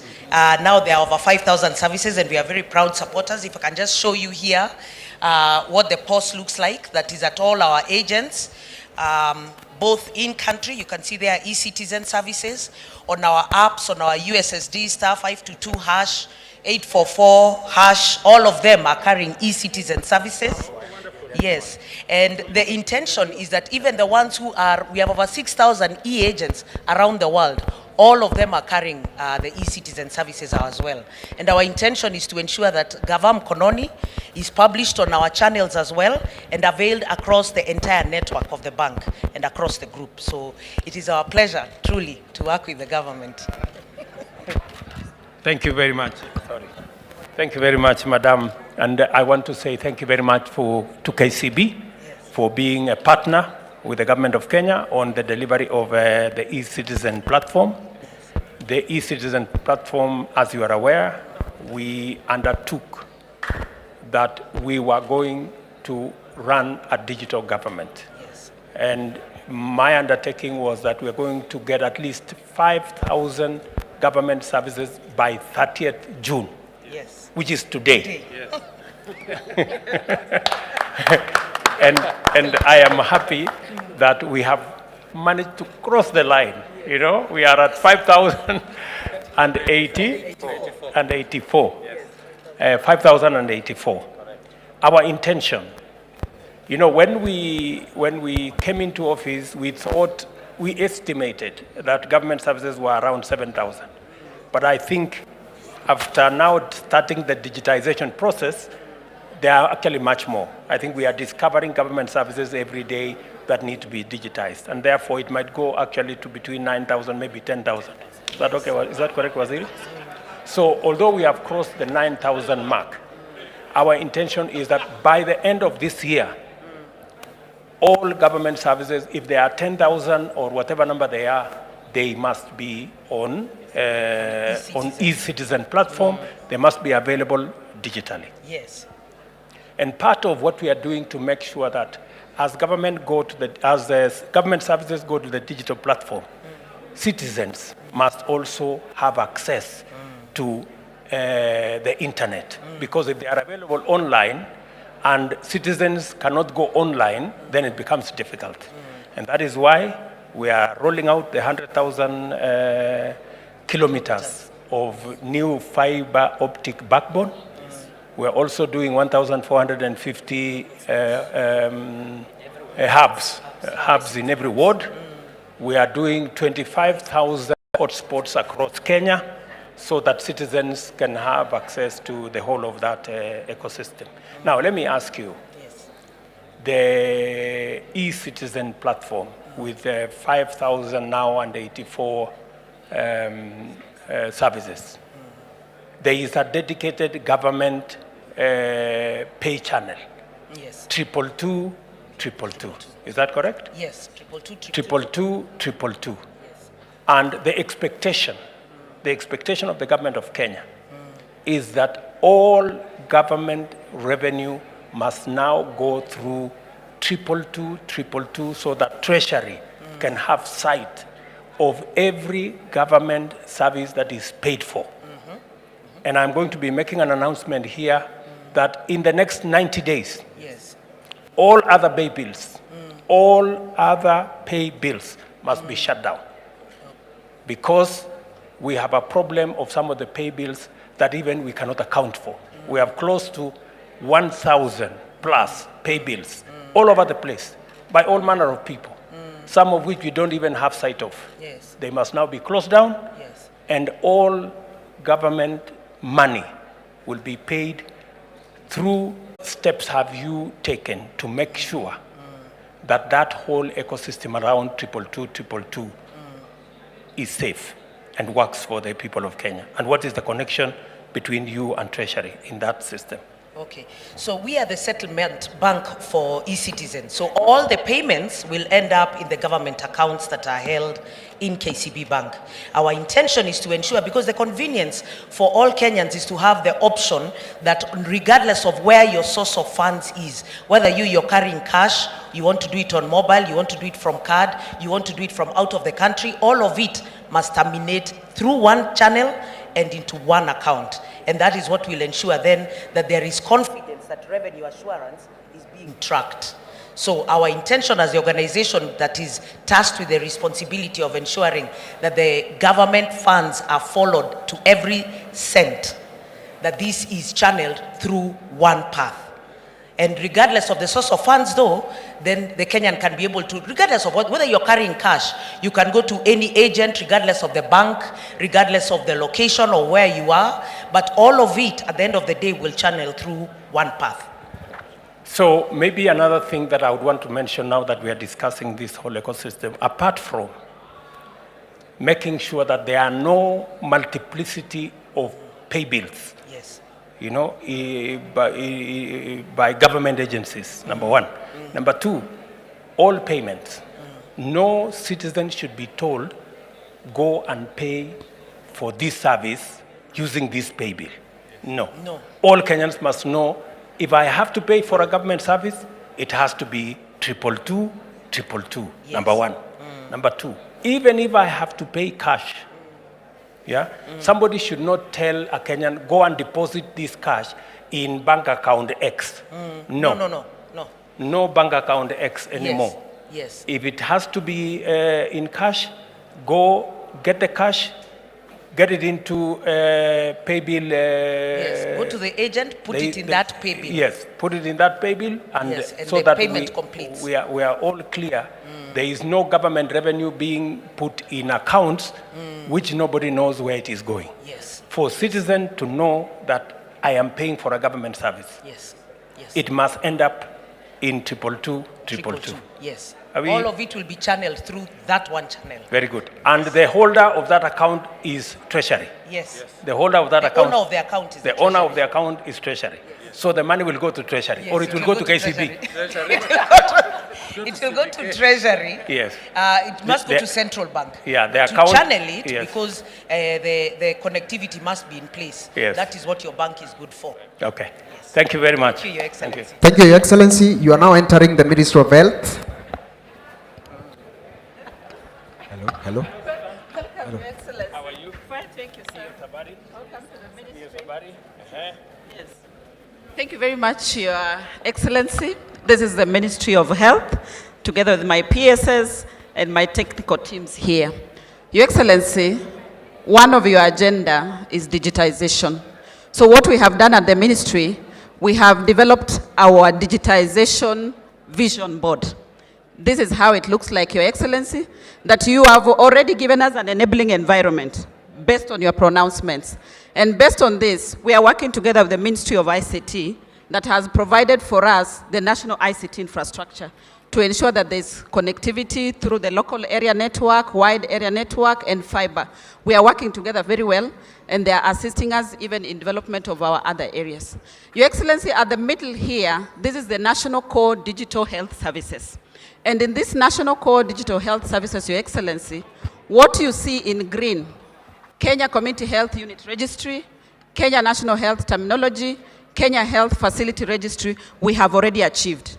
That is why they're in green, to mean that we know all the facilities that are within this country under the Kenya Health Facility Registry.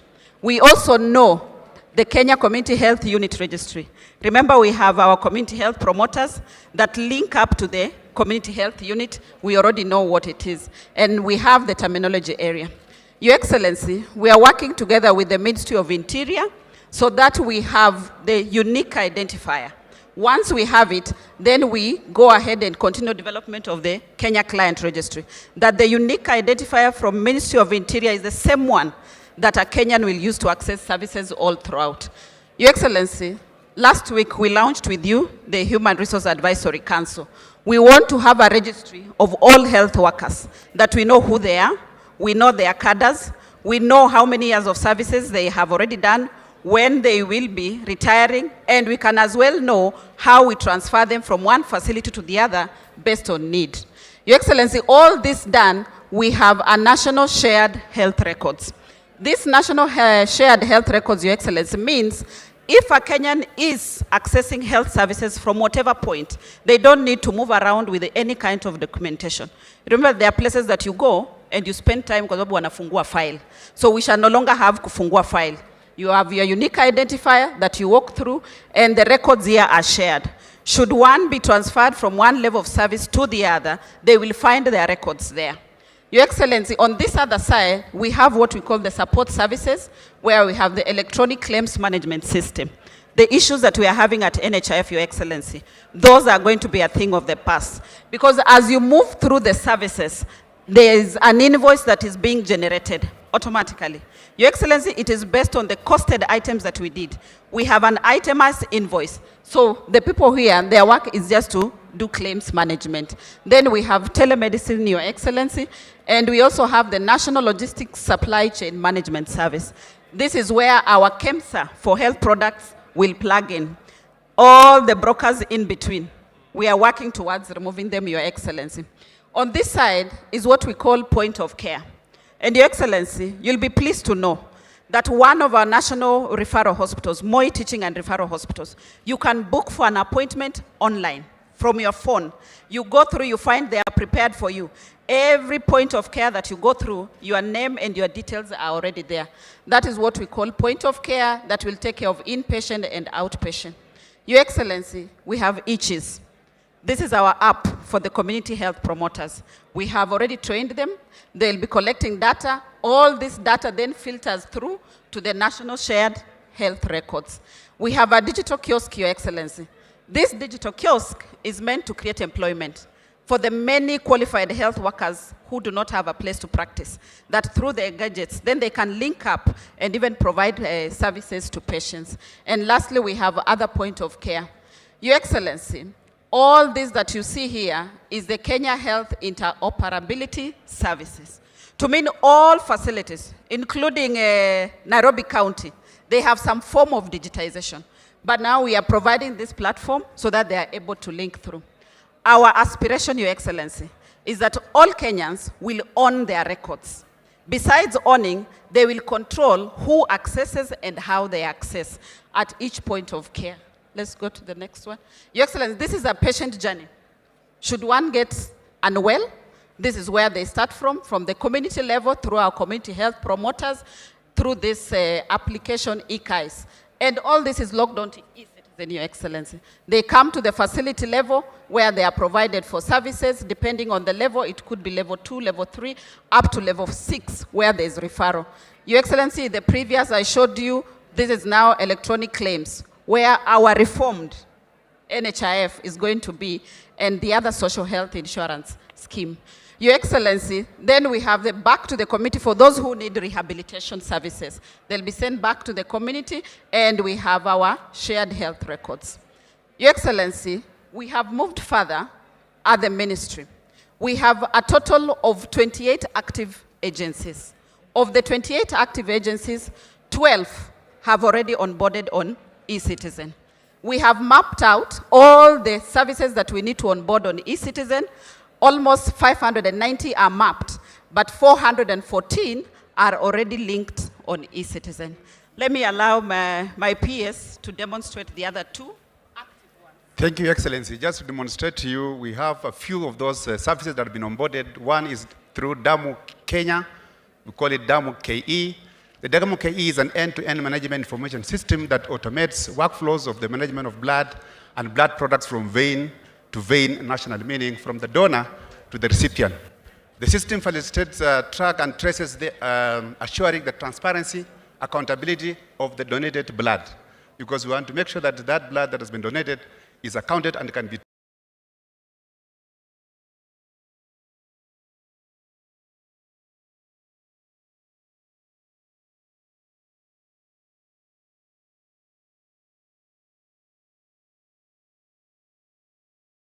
traced back to who donated this blood.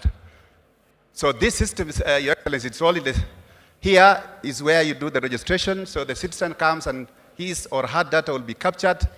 And once that is captured, then the end here is the donation certificate. But in between here is what takes place, screening of the blood and all those things. All that now is online. So that's the certificate, Your Excellency. And then this is the pharmacovigilance electronic reporting system where we give the patients to report cases of where there is adverse reaction or where they suspect that some of these medications that was given are not correct. So we have also put this in the e-citizen where they register, and this will be how they will be worked on. And then finally, there is a certificate, there is a registration form that they will get, they will fill. So this is the form they fill when they have suspected adverse drug reaction, where they report that they have these cases. Thank you. We have Jali. This is a very interactive system, Your Excellency, and this one now calls upon that if you have your mobile, we can start. As a citizen, my colleague will show you how the citizens will access it, but the most important thing is the WhatsApp number, 0700799719. Yes, that's how it works, Your Excellency. Once you scan, then you're taken to WhatsApp, and you're able to ask any question that you would want the chat box to. Okay. You start with hello, so you start communicating. Yes. Okay. Thank you. Your Excellency. Gives you So the if menu. you want to know Yeah. about your lifestyle and wellness, you type 1. But in this, what we are going through right now is to increase accessibility. And therefore, I'll ask my PS to type 10, this locator. It locates to you the facility that is closest to you.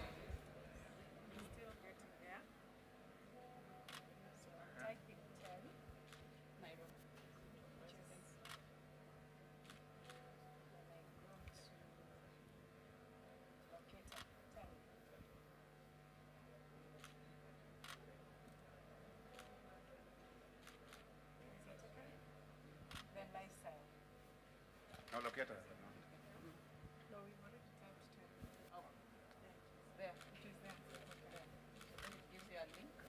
A link that you can click on. It tells you what facilities are next to you, that then you can go to access services. So those are the services, and they tell you how far it is. I can Yes. see on the side. They give you the distance. Okay. So, Waziri and your team, what is very important to the ordinary person, pale nyumbani, ni community health promoters, yeah? What kind of service are they going to offer? And the data they collect from citizens, how have you made it possible for that data to be aggregated so that we can know disease by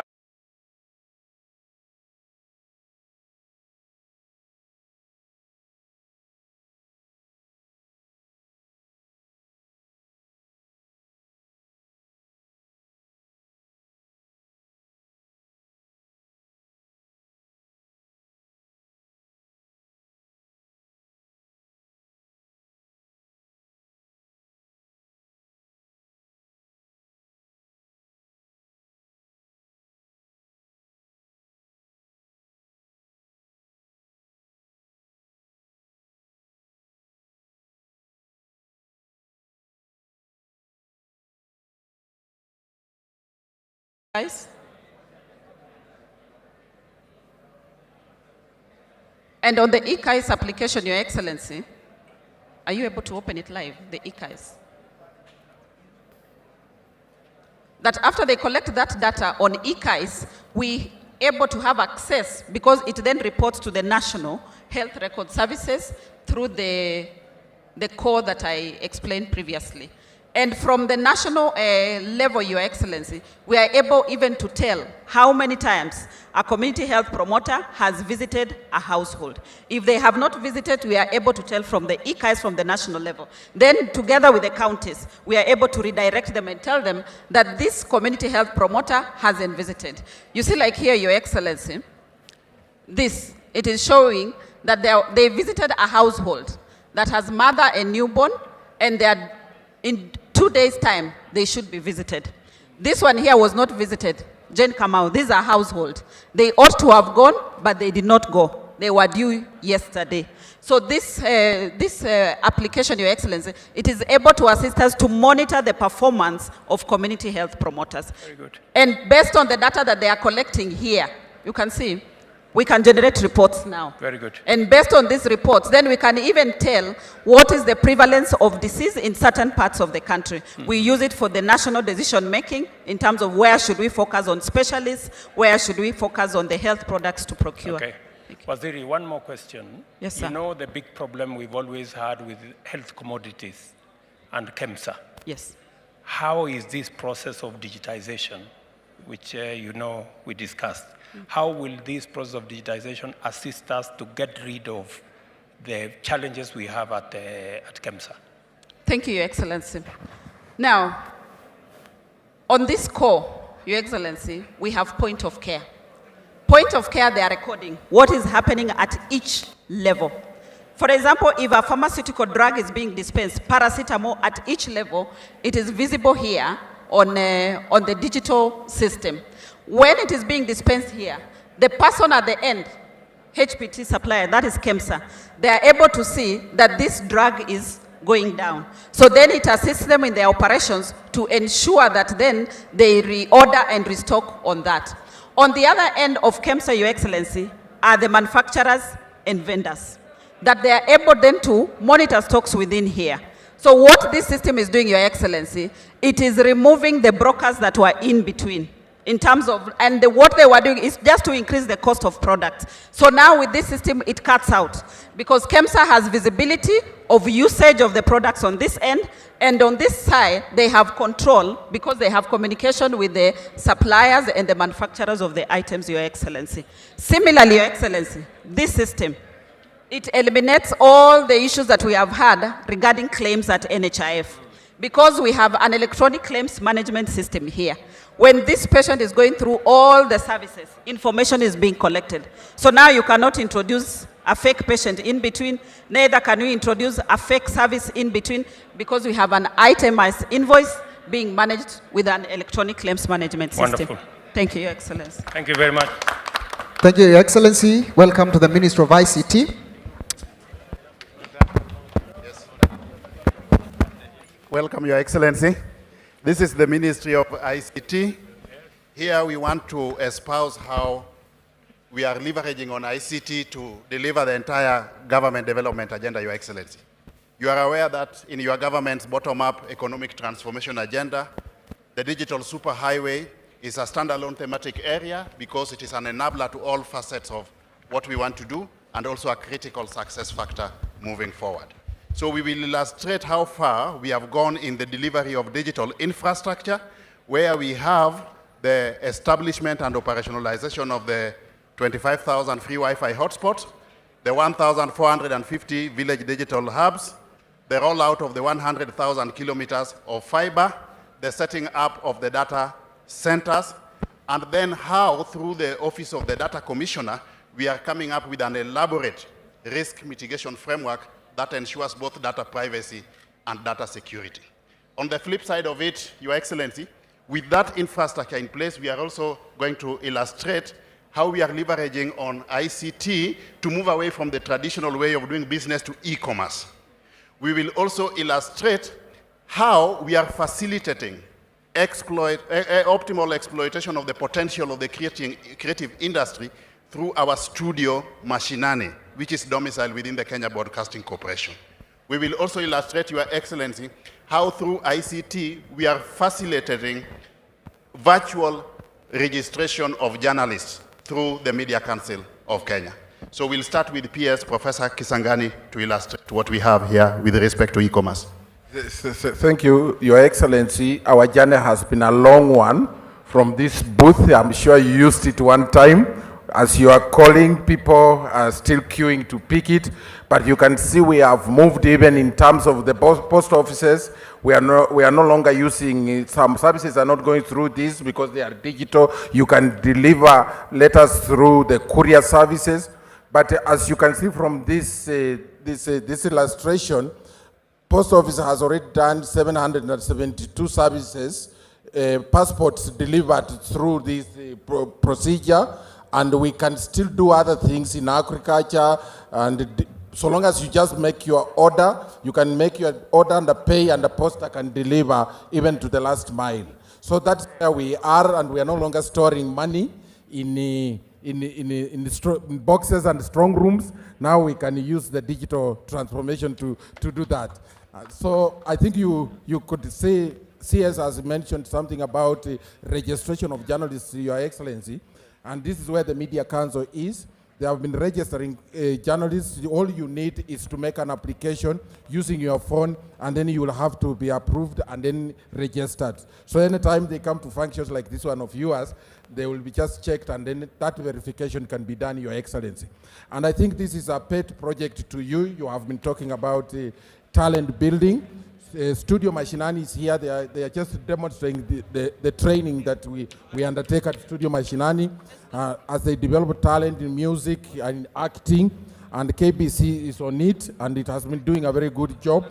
So here is where we shall have the creative economy developed from our KBC studios, and then we make money out of that. Thank you, Your Excellency. Then, Your Excellency, let's come to the digital infrastructure here. PS Tanui will take us through the digital infrastructure and other facets of our digital transformation agenda. Welcome, Your Excellency. Supporting all the other sectors is one of our roles to ensure we deliver for support health, agriculture, and all the others, and to support a real transformational agenda.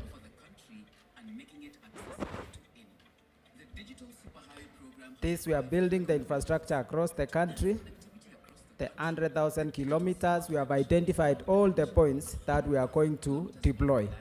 And we are going to work with private sector and also public sector institutions.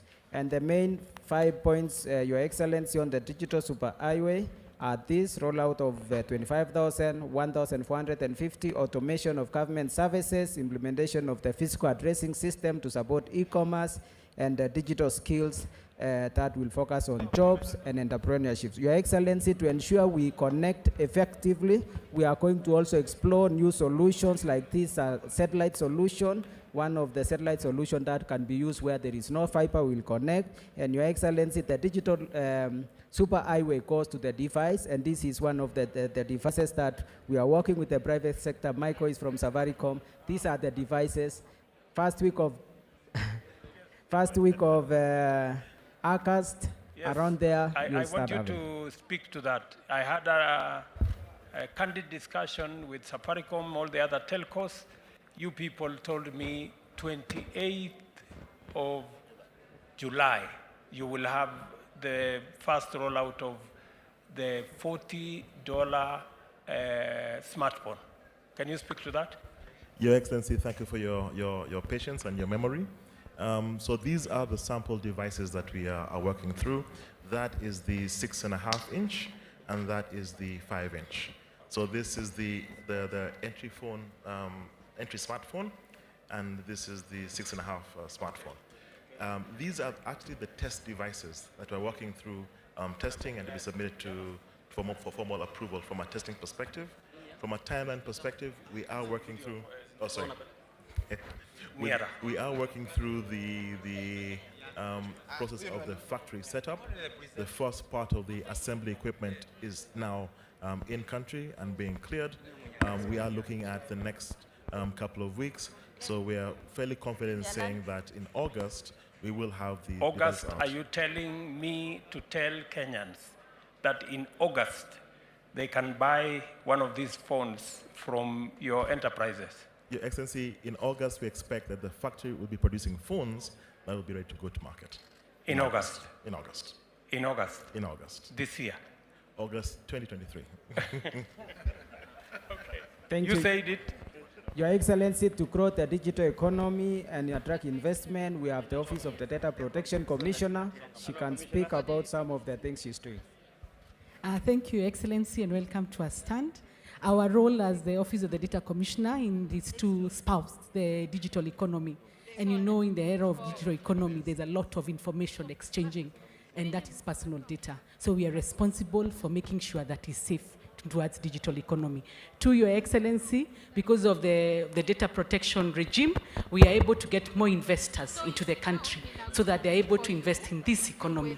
Thirdly, Your Excellency, as an office, all our services are online. We have registration. Your Excellency, you launched the portal. As we speak, we have a portal here to show we have over 3,000 who have registered since January this year. Also, we have complaints. Anyone who is, just to give Kenyans confidence, if there is a breach in as far as their data is concerned, they can file a complaint with us, Your Excellency. Thank you. Thank you, Your Excellency. And here we have one of our entities concerned ICT Authority and helping us to implement most of our programs. Welcome.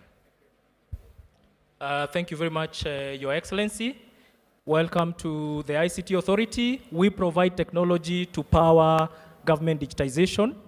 And for us, the aim is to improve the quality of life, accelerate economic growth, raise productivity and national competitiveness. Your Excellency, we have walked a long journey in the area of automation, as you've seen from the old technology. But really what we are looking at is establishing and coming up with an intelligent government where all entities speak to each other and it is citizen-centric. We are guided by one point of reference. We have put together all our plans to support all the sectors in one plan, which we are calling the ICT Master Plan.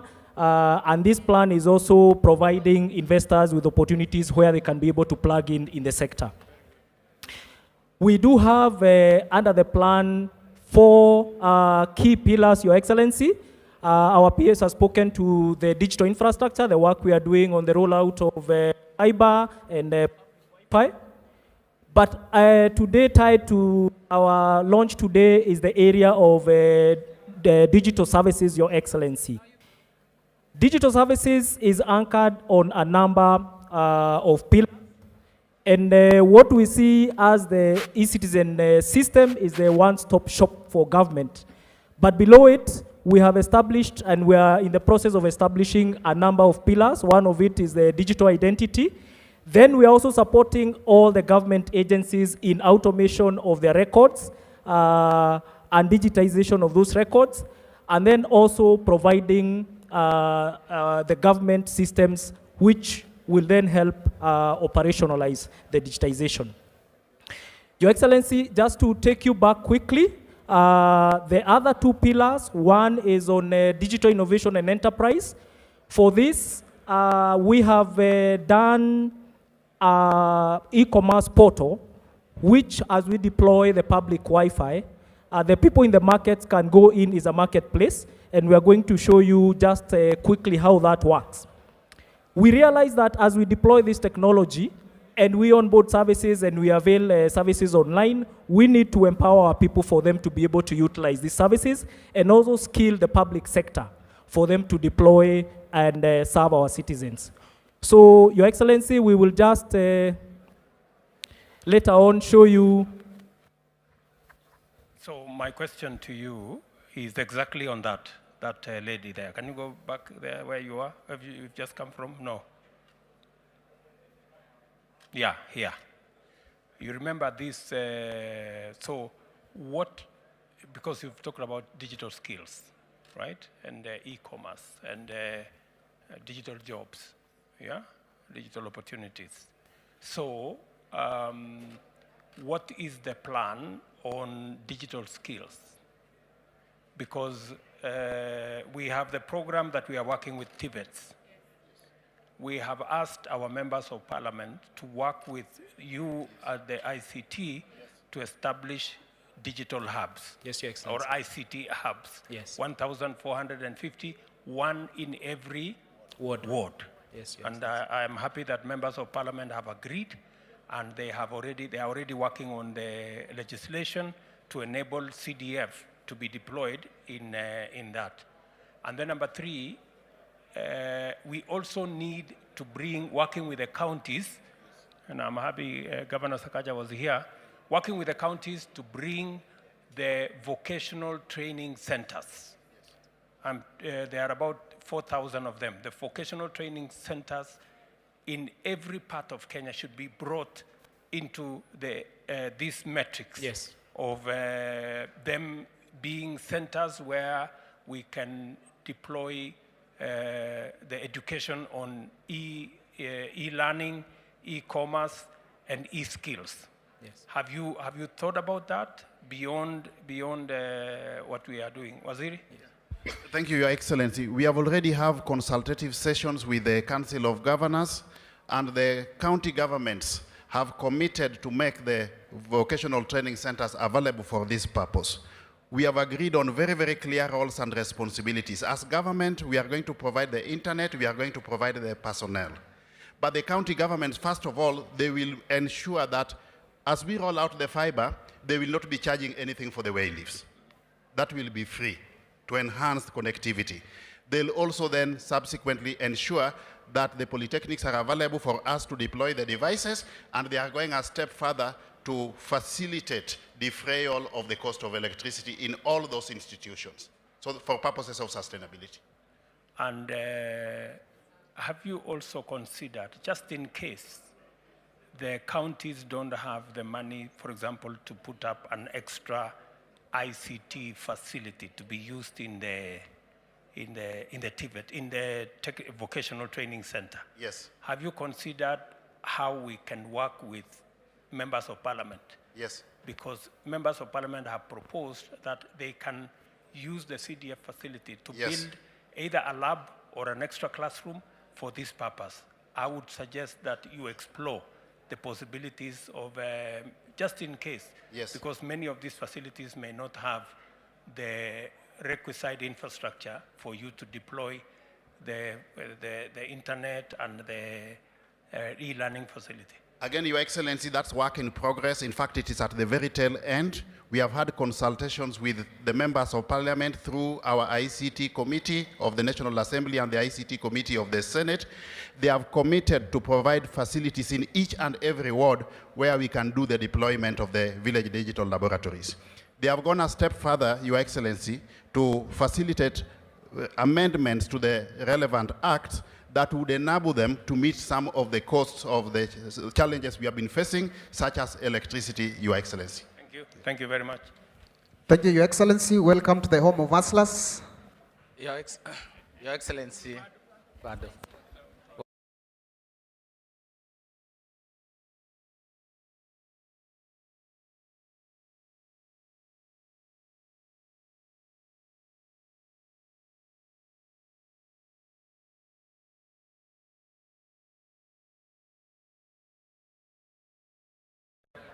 Your Excellency, you gave a promise to Kenyans that government of Kenya will be able to budget and allocate 50 billion shillings per year.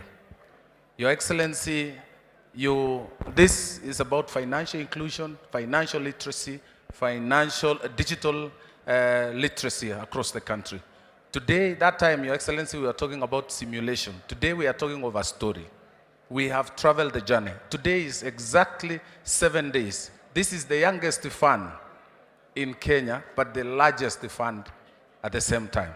So, Your Excellency, I'll take you about 2 minutes to just show you and demonstrate the journey we've traveled since November 30th last year. Your Excellency, to access this fund, you go to a USSD code, *254, and then that takes you to the page of the Hustler Fund. Your Excellency, this is the journey we've traveled. The first product is personal loan product.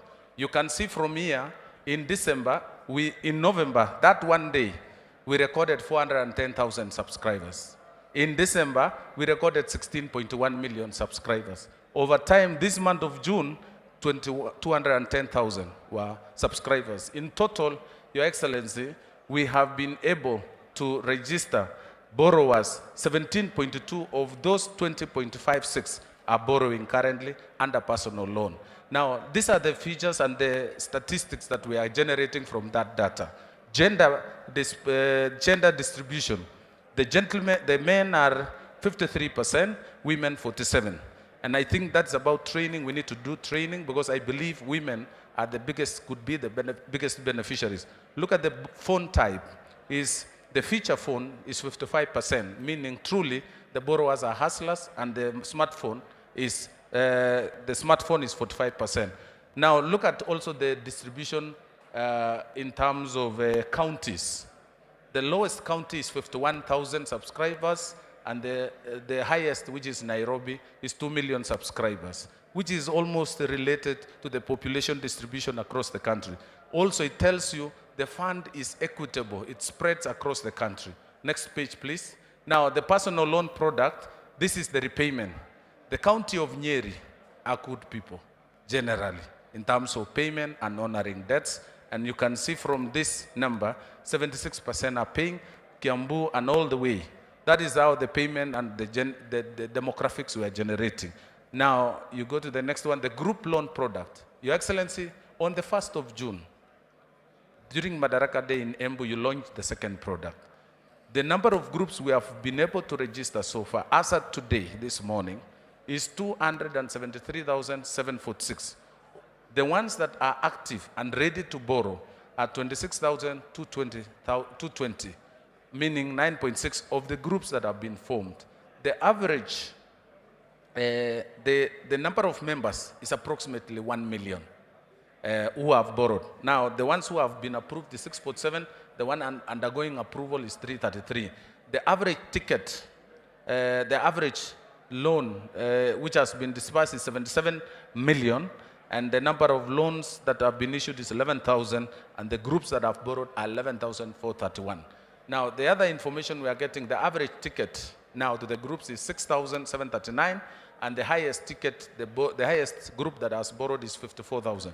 Our journey is to move from, our highest ticket will be 200,000 when the groups attain the limit. The loan repayment, we have also recorded. Now, when it comes to group, you see the disparity widens.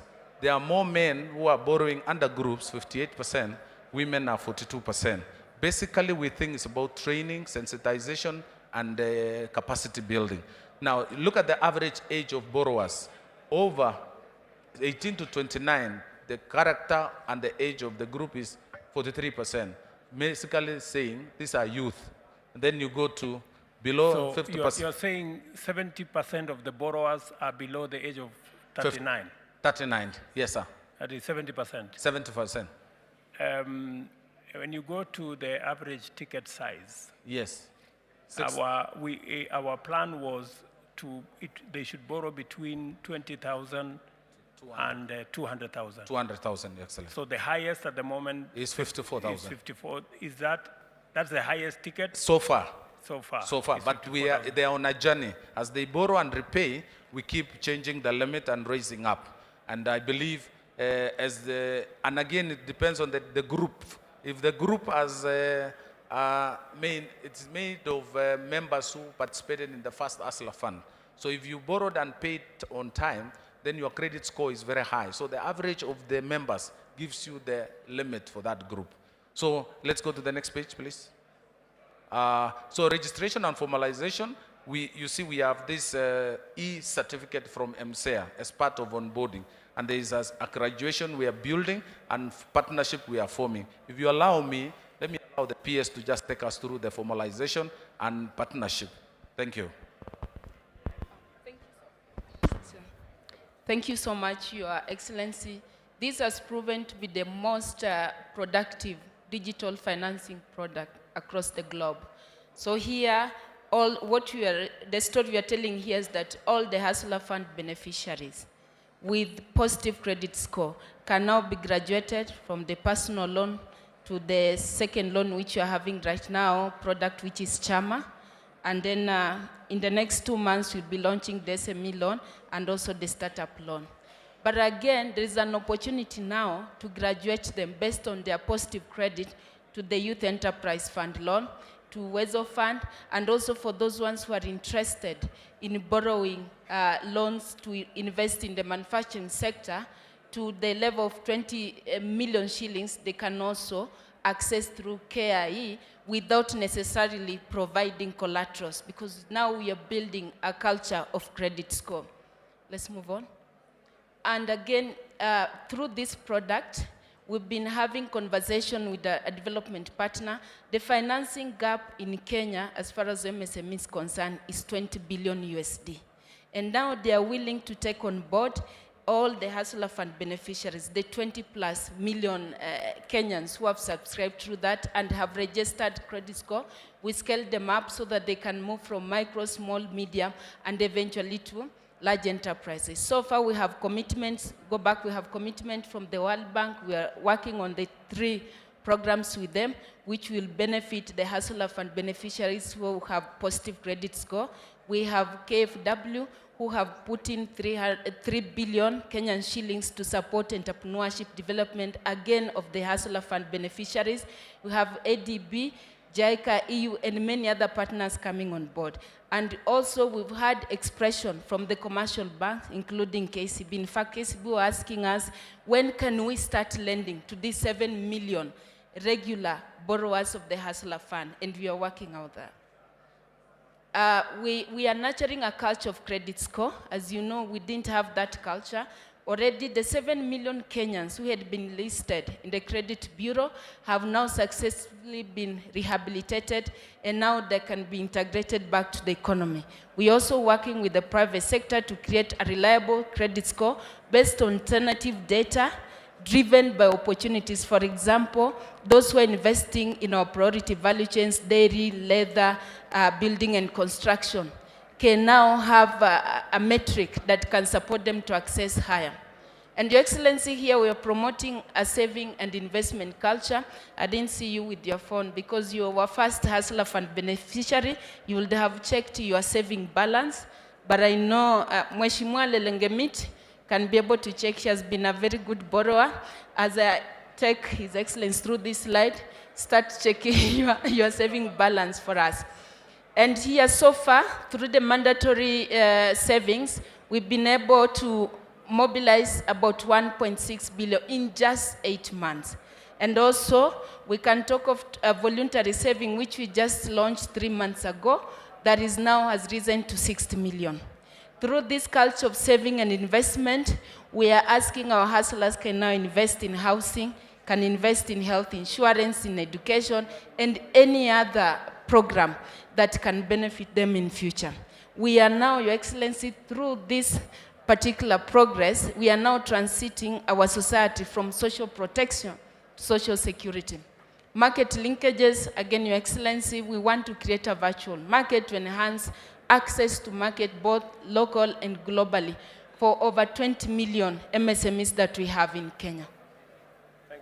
Thank you, Your Excellency. Thank you very much. Maybe the last one is the power of partnership, public-private partnership. Without the private sector, Safaricom, Airtel, Telcom, KCB, Family Bank will not be where we are.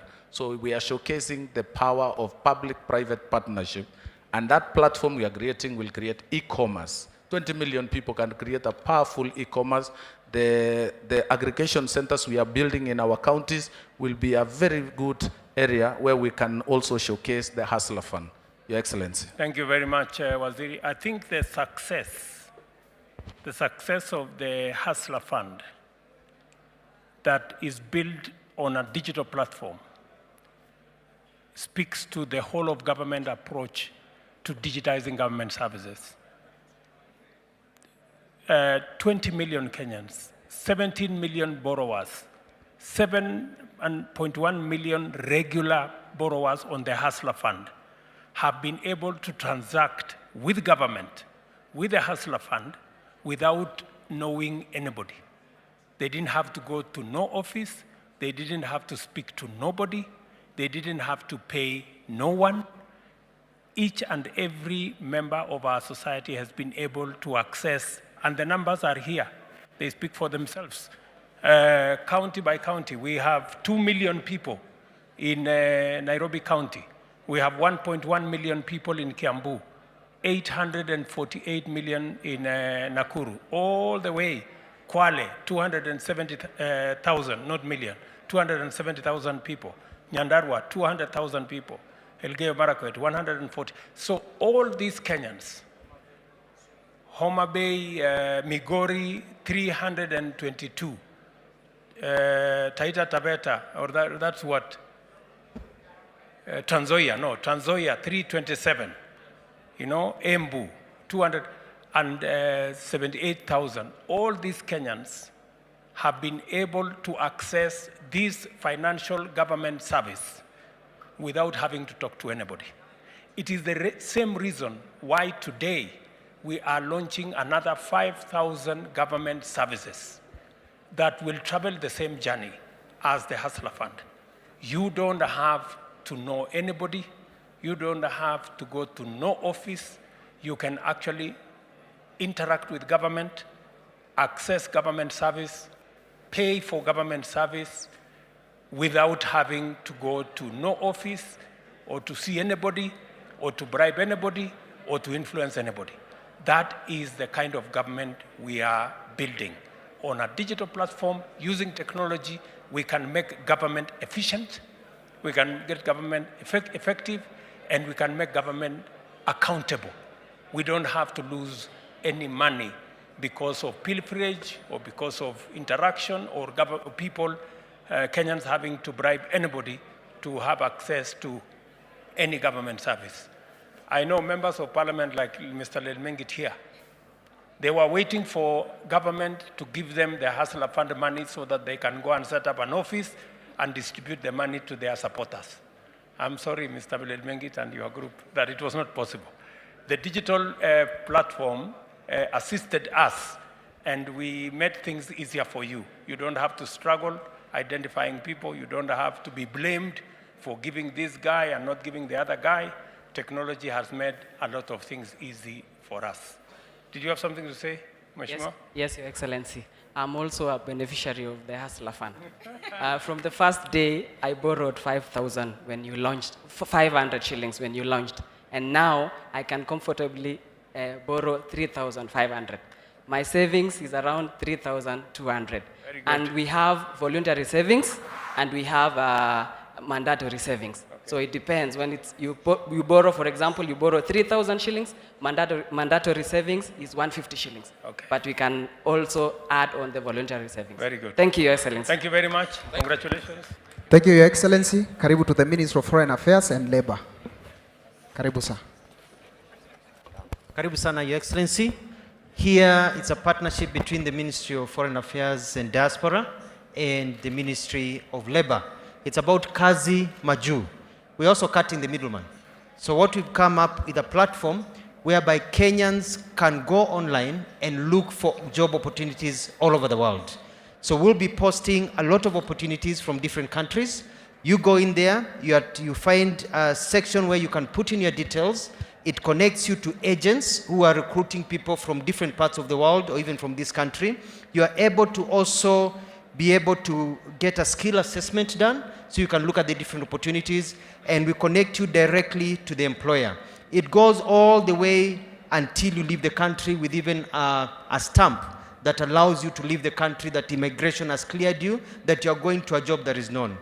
It will also be able to track the remittances and how your life is continuing overseas. So itakuwa ni kama kazi chap chap. Hakuna mambo ya kungojea kutafutiwa kazi na mtu. You log in, you get your job, and we'll be feeding the jobs here and cutting out scrupulous agents. So if an agent is not listed in this system, you don't trust them. Kenya government itself, the Ministry of Diaspora, will also become agents. We are forming teams that will be going out in the different parts of the world looking for jobs and uploading them so that Kenyans can also apply for those jobs that have been sought out by the Kenyan government. I'm going to give the Minister of Labor to say a few words, And we've got a champion, Judy Chipchichiru, who has been able to send over 7,000 people overseas. And we've got a young man called Zablon, who today wants to apply and look for a job immediately and get posted so that he can leave the country in a month and go look for opportunities overseas. Your Excellency. Kazi Maju. So Kenyans need to be ready to apply. 2 questions, Waziri. Yes, sir. I asked you and your colleague in Ministry of Labor to work on bilateral labor agreements so that we can have a framework where Kenyans access the jobs in a manner that nobody takes advantage of them. We negotiate ahead of time. We know how they are going to stay. How far are we on the matter of bilateral labor agreements? Question number 1, because that's the correct framework for us to do it. Number 2, you know the intention of this government is to make sure that we take our remittances from 400 billion to 1 trillion. Or more. Beyond. 1 trillion is our mark. How many jobs is the target for the next 5 years? How many Kenyans do we want to export as labor to other countries? What is the target? Thank you, Your Excellency. The first one about bilateral labor, and I'll let my colleague also answer some of the questions. I don't want to hog the microphone. As the Ministry of Foreign Affairs, we make sure that first we have bilateral agreements, frameworks with different countries. For example, in Australia, they are looking for people as low, not as low, but people who don't even need to have a lot of skills. You can go there with a bit of skill as a barrister, you can go there as a little skill as a sweeper and all that. And they're importing them from Europe. Kenyans can't go there because we don't have a bilateral framework. So we can't even sign a bilateral labor agreement.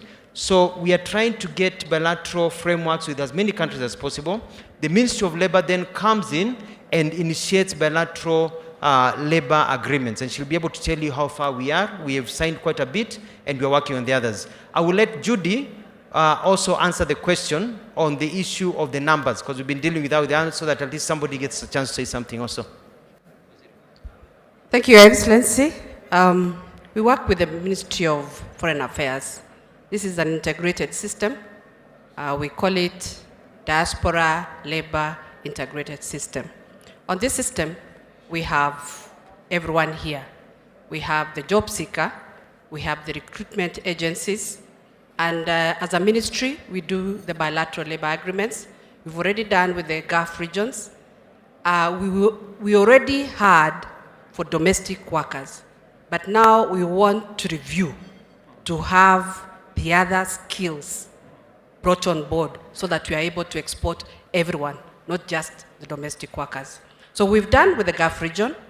We are about to do with Germany. We are about to do with Canada, and we'll be good to go. Okay, do you have time? How much time do we give you for the other? Because already we had conversation with the German government, yes, and they asked us that they want 250,000 workers. Yes.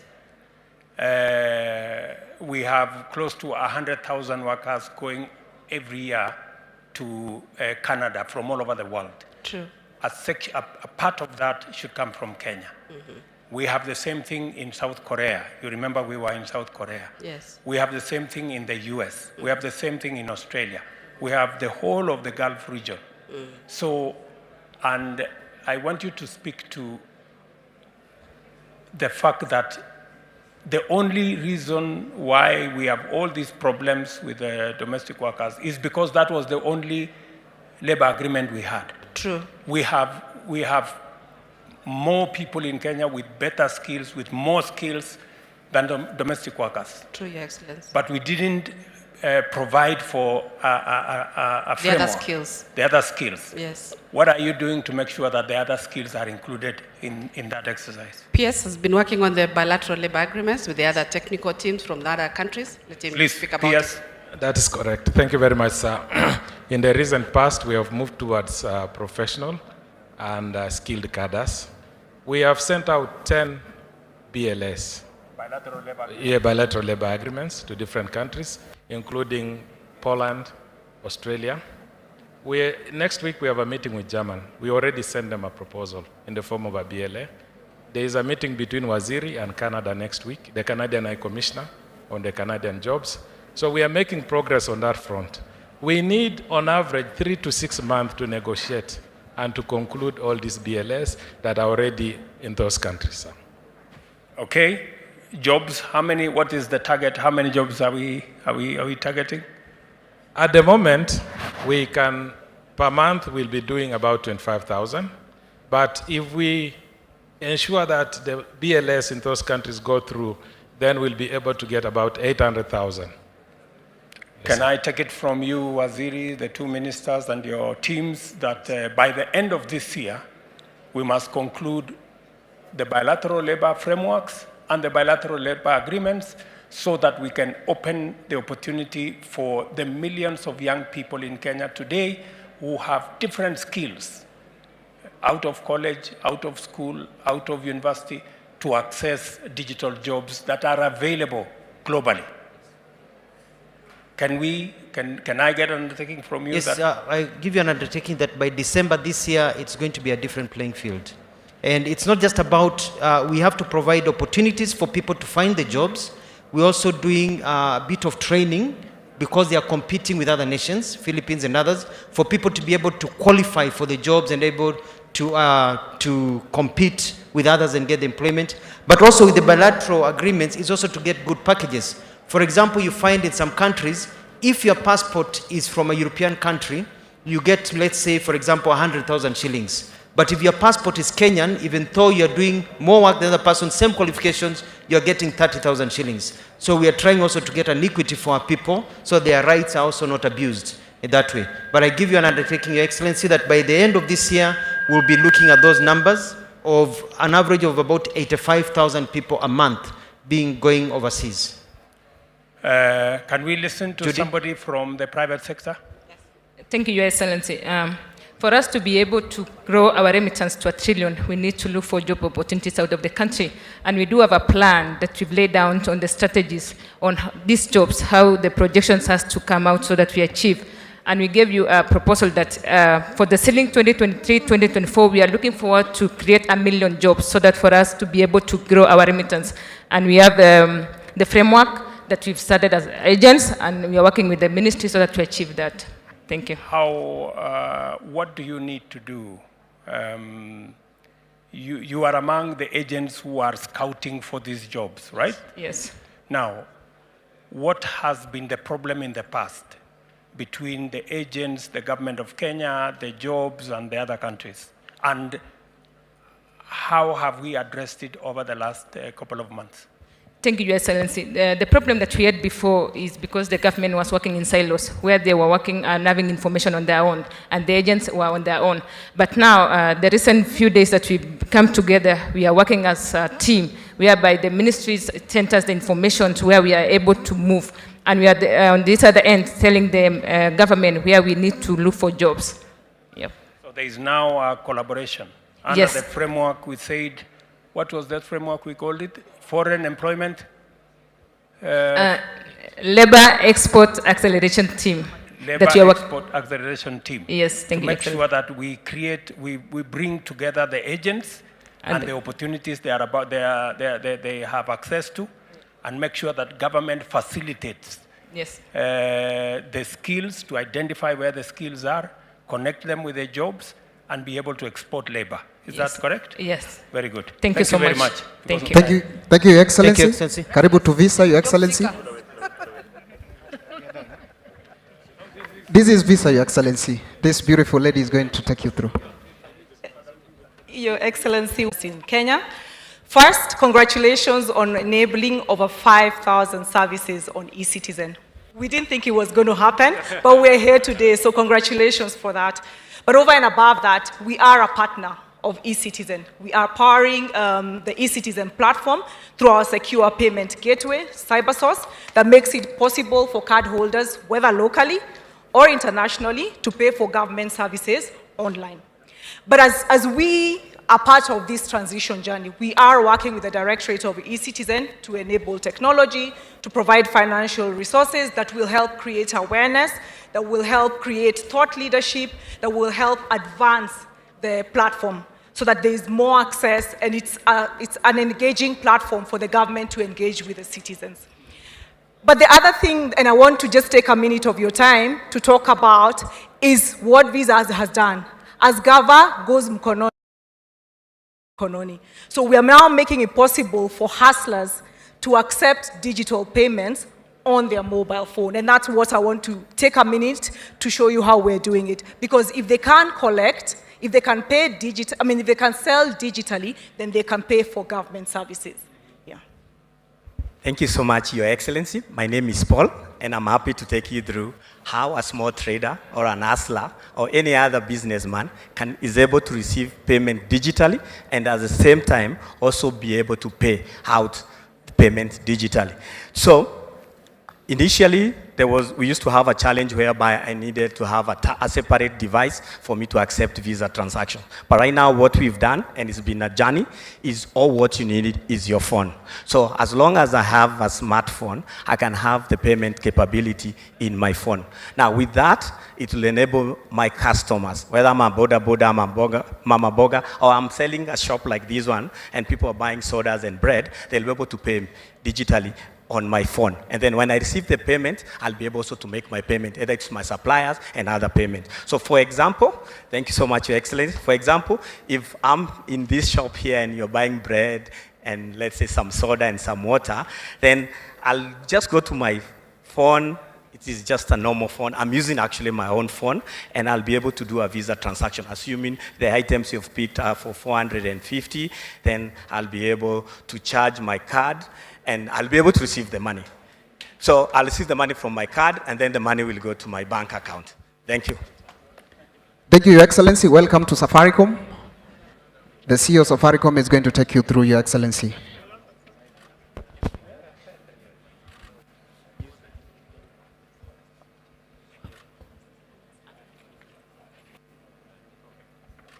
Yes, welcome. Very good. Sorry, sir. Yeah. So you welcome, Your Excellency, Honorable Cabinet Minister. So you welcome to Safaricom.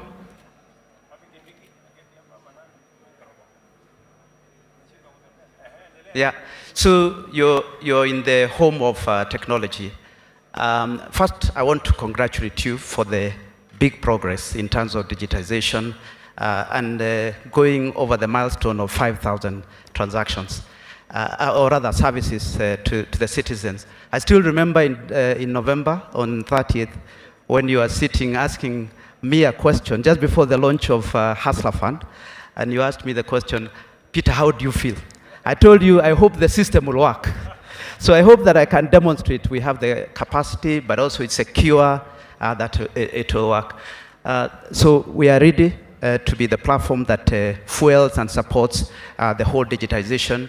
We say it's about driving digital transformation through connectivity, because people have to be connected to the internet, through fintech, which is about payments and also credit, and also IoT and ICT, which is about solutions that allow digitization to work.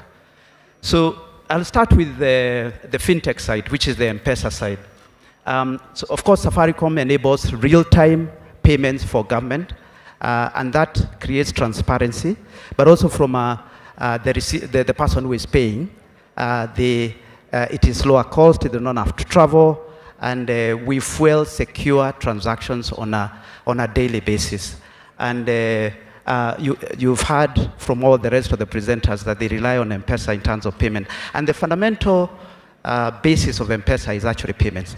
Then we go to credit, which is where Hustler Fund, Women Enterprise Fund, you know, we are already in phase 2, and CS has spoken through the progress that we are making. We are pleased with what we are able to do, and we are looking forward to phase 3 and 4, Your Excellency. The third one is vouchering. We are powering the the fertilizer project, which through the Ministry of Agriculture, both the actual platform, but also the user journey, including the stock management, that is being powered by Safaricom, but also the actual payment. So it's not just the payment, but it's also the platform that allows farmers to claim the subsidy. And remember that this started with how we were using vouchers for refugees. Now we can use them for claiming fertilizer subsidy. We can go to inputs. And we already have 3.2 million bags of fertilizer, which has already been redeemed, worth 11 billion Kenya shillings by registered farmers. We have 489,000 farmers who have already claimed the subsidies. We are also working with other agencies of government, like HELP, the Higher Education Loan Board.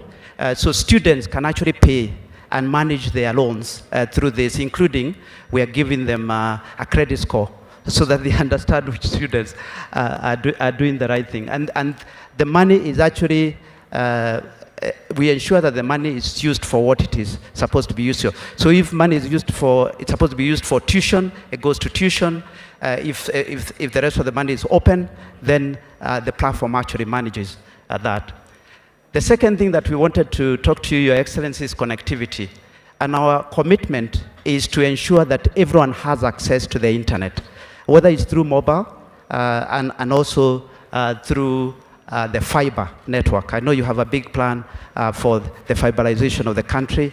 We already have 450,000 homes passed through our fiber network, but also our fiber infrastructure that supports our mobile network can be the backbone and also support the work that you are doing in terms of achieving the 100,000 kilometers. In terms of mobile, we are at 97% coverage on 2, 3, and 4G, and now we have launched 5G. We will have 800 sites at the end of this year in terms of 5G. But the most important is to make sure that we don't leave anyone behind. So we work with the ICT ministry through the USF to ensure those areas that are not commercially viable, they are managed through that fund. Now, of course, once you have connectivity, you need devices. And I know this is one thing that we have spoken for a while, and I know you've been updated by the ICT CS. Yes, we will have local production, and I know that you have already been updated, so I won't go through that. But I'll also say we also have funding in terms of pay-as-you-go. We call it lipa mdogo mdogo, where a customer pays 500 shillings deposit, and then 20 shillings off their M-Pesa every day, and they get a phone at the end of the period. And we don't charge a big interest. Our objective is to ensure that the customer has a phone, because if they do have a phone, then also our services are secured through that phone. On that particular issue, Peter, first, let me say the following, that I very sincerely appreciate the partnership of Safaricom in all the areas you have mentioned. We did together, we did the Hustler Fund, and together with the other telcos, you led the way, and we appreciate that system. When I asked you that time, my worry was with a kind of avalanche, the system could have gone either way. But I'm happy that Safaricom has stabilized that system and it's working. On the e-voucher for our farmers, it is something that we have been discussing as government for years. I am very happy that this year, working with you and the other players, we delivered fertilizer to farmers on an e-platform. And all the other achievements we have made together. Two issues, Peter, and I want to, this is a discussion I have had with your Boniface, this man who has been to my office so many times and has been very useful. The smartphone, my good people there from ICT told me that August we will have the $40 smartphone. Is it 4G or 5G enabled? It is it's 4G, 4G. smartphone, because that's the entry point for proper internet access. Correct. So it will be, can I confirm again to you for the second time that in August we will have a rollout of those phones, smartphones? That is correct, Your Excellency. I can hold you to account on that? Yes, that is correct. And on top of that, yes, you're making things even better. You're telling me that 5,400 Kenyans don't have to pay for it at once. Can they, yes, can they buy that phone, lipa mdogo mdogo style? They can. So they can have the option, yes, of buying through lipa mdogo mdogo. They can buy it cash if they want. Yes. But they can also have the option of going through the credit. So this smartphone that will allow many Kenyans to access all these services can be available. They pay down 500 shillings, pay 20 shillings every day, and own the phone finally. That is correct. That's correct. Yeah. Wonderful. So I think that is something we should congratulate you for. Proceed. Oh, I proceed. Thank you, Your Excellency. And also, we also appreciate your support in helping us work with the various ministries, and we continue to partner with everyone, both at a national level, but also at a county level. I know Governor Sakaja is here. We are also working together to ensure that both the counties are actually enabled in the same way that the national government is enabled. So thank you. Finally, Peter, you have 250,000 network around the country of, is it agents? We actually have 295,000 M-Pesa agents. M-Pesa agents across Kenya. That is correct. These 295,000 M-Pesa agents, can they also have the government app, these 5,000 government services? Can they be available at each of your agents' spots? Yeah, in fact, that was the next point I was going to say, that we are happy to support the ministry and also your government in opening up the network, the agent network, to be able to serve Kenyans by having the ability for a person to go and visit the agent. Work with the ministry to work through the process of doing that. So whether it is 295,000 or it's a smaller number, we can work through that so that we make sure that those agents are also trained to make sure they can deliver the services. But there are points of sale that can allow citizens who go there every day anyway for M-Pesa services to access government services. The second aspect is on our M-Pesa Super App. Now on the smartphone, we have 8 million customers who have already downloaded the M-Pesa Super App. So they don't have to use USSD. They can actually go to the M-Pesa Super App and access the e-Citizen. So we'll put the e-Citizen as a mini app on the M-Pesa Super App. You can see the Hustler Fund mini app is already there. Now we'll be able to put the e-Citizen as a mini app on the M-Pesa Super App. Just to give you an indication, about 7% of the revenue that M-Pesa comes from the app itself. It shows you just how important it is to actually give people smartphones, because they do more with their lives. And you can see they have many other services that they can access, including credit and other lifestyle services. And then the final thing that I want to speak to is on hosting. We host the e-Citizen platform in a secure cloud network for us that is owned by Safaricom, and that is very important. That's why M-Pesa is very stable and reliable. So we host the e-Citizens in a way that is secure. So as we digitize the ecosystem, it's important to emphasize security. And we have one of the best cyber security defense center at Safaricom. We have had a lot of banks and everyone stealing our people, because we do have very, very good skills on the cyber side. We also are now looking at IoT, which is Internet of Things, working with, say, utility companies or transport companies. This is how you connect devices and So for example, on non-revenue water, we are working with EDOAS, for example, as a test and as a pilot to make sure that they can get a solution that allows them to reduce the non-revenue water. We can work with the Port Authority and others in terms of, and even the KRA in tracking transport. Good. Thank you very much, Peter. I think that's quite a good story. And I agree with you that cybersecurity is going to be the next big thing. As we transit government services onto the digital platform, we must be careful that it is secure.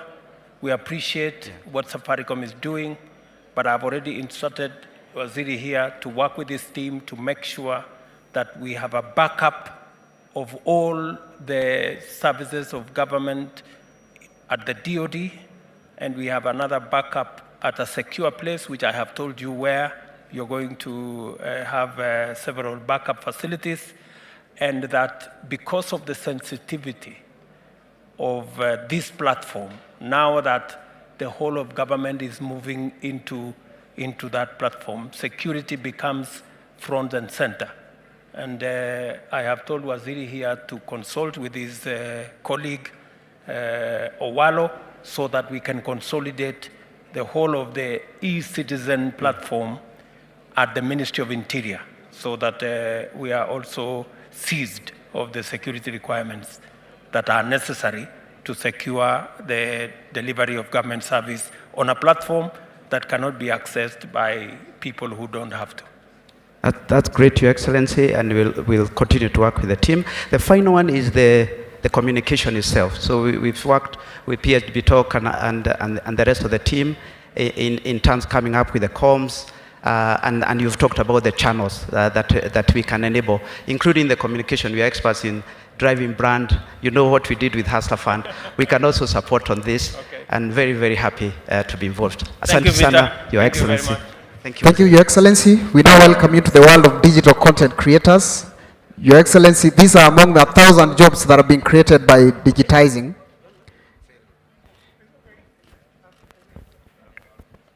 Your Excellency, karibu sana.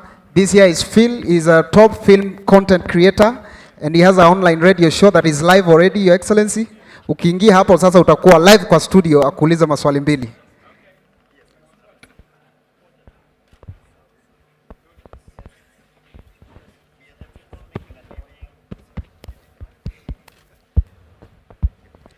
We're the people making a living out of the internet connectivity and digital content creation. And on this channel, we just have conversations with men and women who've achieved success so that we understand the path that they took. Tunataka kujua, how does one man out of 50 million Kenyans become the president of the Republic of Kenya?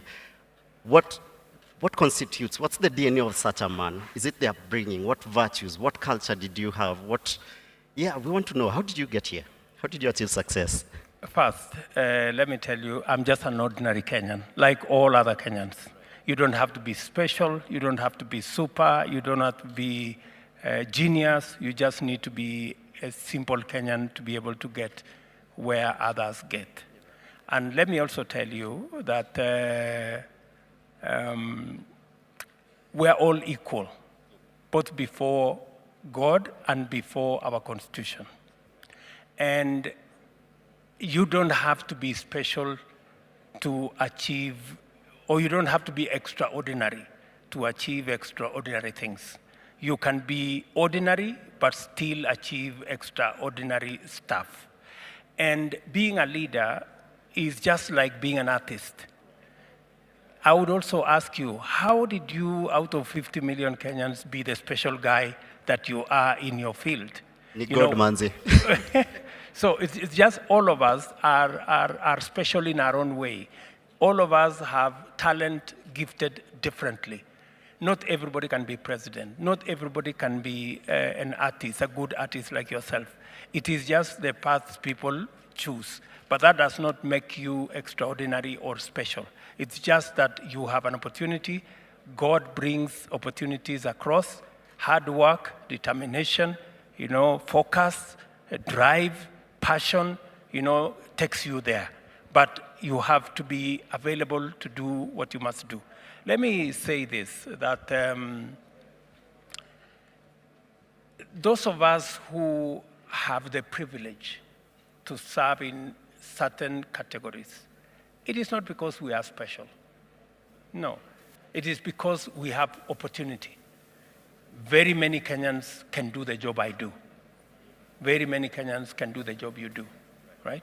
I consider myself privileged that out of 50 million Kenyans, I am today president. It's not because I am special in any way.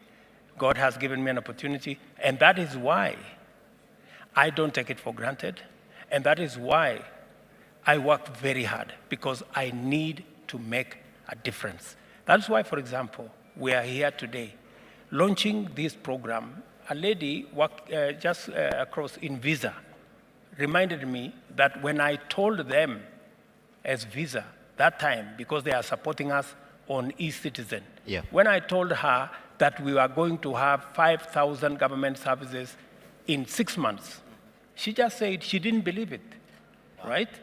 But today, she is part of the launch of 5,084 government services that will be available online, digitized, completed. There are another 3,000 something services that are halfway towards completion. So it just takes determination. It takes focus, and commitment. And that is why I want to persuade the people of Kenya that it may have looked difficult, 6 months ago. How are we going to move from 320 services that were available online that time to 5,084? I haven't done it alone. I have done it with a huge team. The people in the interior, I must say, they have done a wonderful job. The people in ICT, many Kenyans, the people working in ministries, departments, agencies, they have been part of this whole exercise. All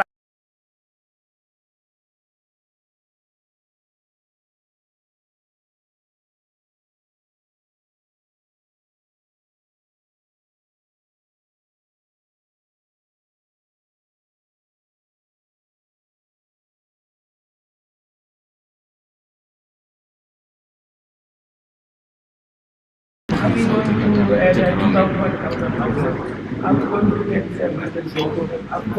I want to help the people of Kenya.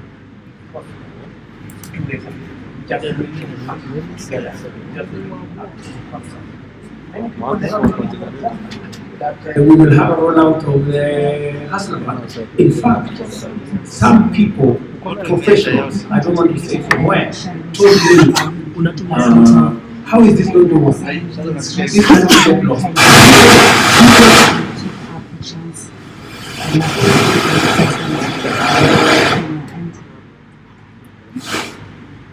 And let's just launch the Gava Economy app, another version of the e-citizen platform to ease access. People in my office were telling me this Hustler Fund will be a big failure because people will take the money and run away. You just go to the statistics here. Over 70% of Kenyans have paid Hustler Fund. Even though they were being told by some, politicians, oh, you take the money and run away. But you see, people can know where their lives are changing. If you have been paying, like many Kenyans were paying on that digital platform, you are paying 360%, 1% per day. Now you have an opportunity to pay 8% per year, 0.002% per day.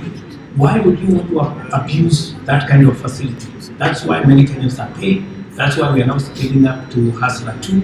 That is why we are looking at the SME scheme, and that's why we are going to go on to the startup capital for many people to drive their business. It is the same reason why when we told Kenyans we do.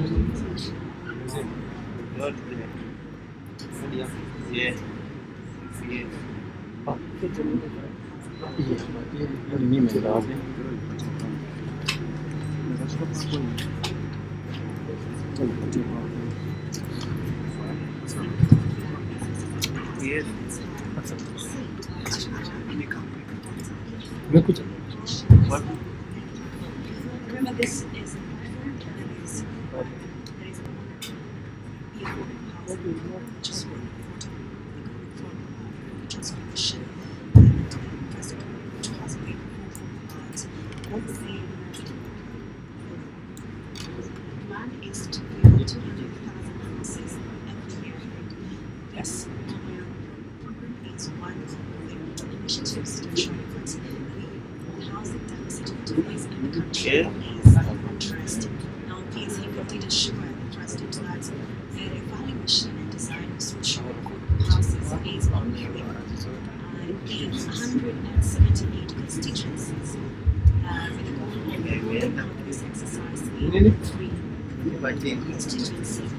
Now, on the lakini usitoe hapo. Haina wapi kwanza. Tusoma kingine iko sawa? Sina. Nini inaenda sawa?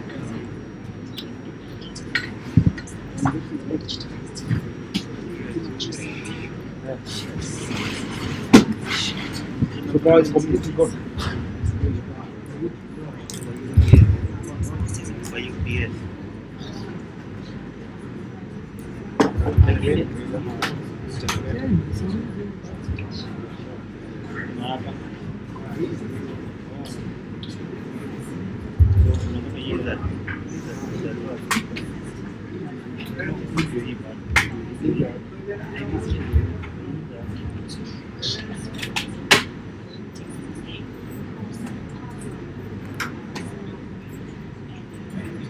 Unatoa kwa hiyo sana specifically creative economy is because of the opportunities in that space. It is the reason why we are having this launch of digital superhighway, digitizing government service, and making sure that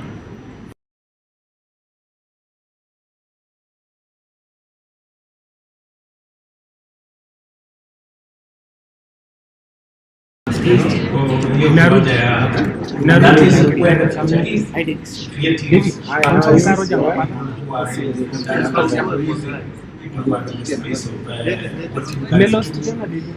SGM bus is among the largest digital TVs in Kenya. Yeah. So, and that is why technology and the digital space is very important. In fact, you are a living testimony of what the digital space can do. You know, you are a product for that digital space. And it is the reason why maybe I'm following you and bringing government along into the digital space. Thank you very much. Asante sana.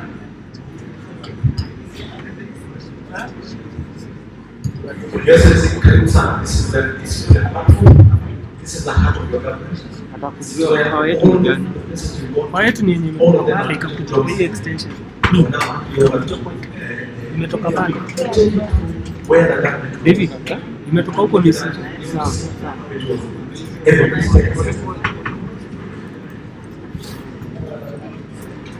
Thank you, Excellency. I know it's been a long day, but this is where it was. As you can see, Your Excellency, the court is there, sorry to interrupt. You go. Agenda proposed, you go. It's around the office. Yes. There is it here. We'll see where the payments are going. It seems they've been done correct, but one is a but the question of including all the files that are there. And we, for sure, this is what it was. Your Excellency, where we're moving to is, yes, this is the file, fully file cabinet.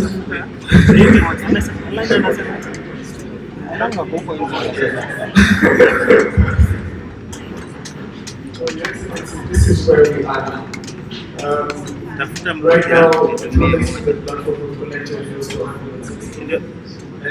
and with the advent of the 5,000 services, we'll be able to pretty much go 10 times or 20 times this in less than a couple.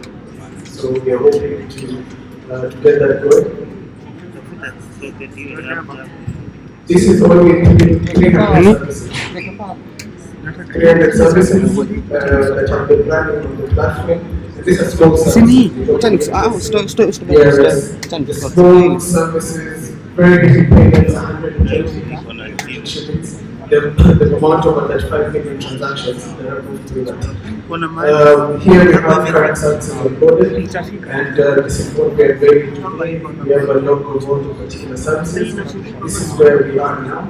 On this side, we have the registered users. We register both people, foreigners, and domestic people. Wherever they are, they can access the service. So that shows where they are. So Your Excellency, we've been here courtesy of the efforts with the director.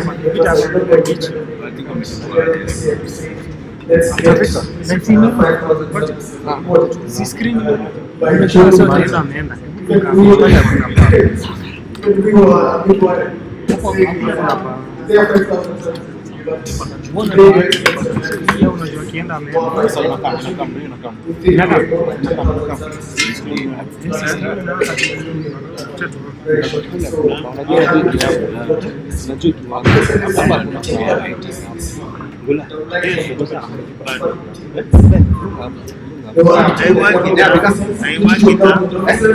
This is James. This is James. This is Unveiling is here, and we have Tom back there. This is one of our R&D team. This team works how much is it from 2014. You were the one who said, remember during that meeting, James, somebody raised their hand. When the system works, what if we get hacked?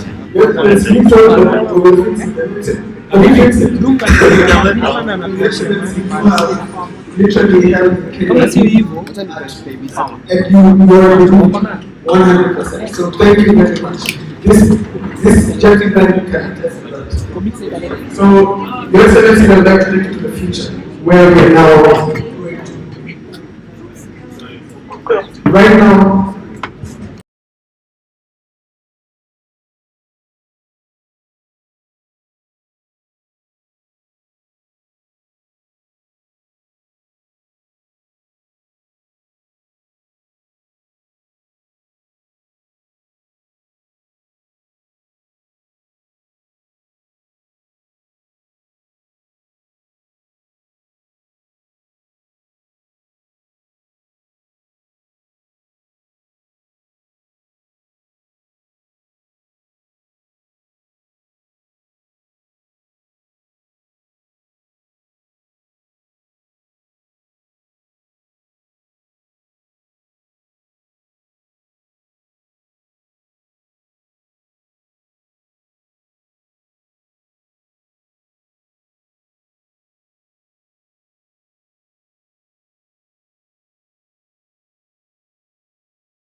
period to come and celebrate this milestone. This is your vision, Your Excellency. You gave very clear directives, and I'm happy that the colleagues who have been working on this have delivered, together with the partners, the team that has just spoken to you just now. Mine is just to say one word before I invite you, Your Excellency, which is that For us in the Ministry of Interior, this is, we're just hosting the coordination. The work has been done by everybody in government, and I want to single out the ICT Ministry, which are the owners of the technology and the wherewithal to deliver this, CS Owalo and the PS and everybody, ICTA, but also thank also every ministry, every department, and every agency of government, because without their cooperation, this milestone would not have been achieved. I therefore want to thank you, and I want to,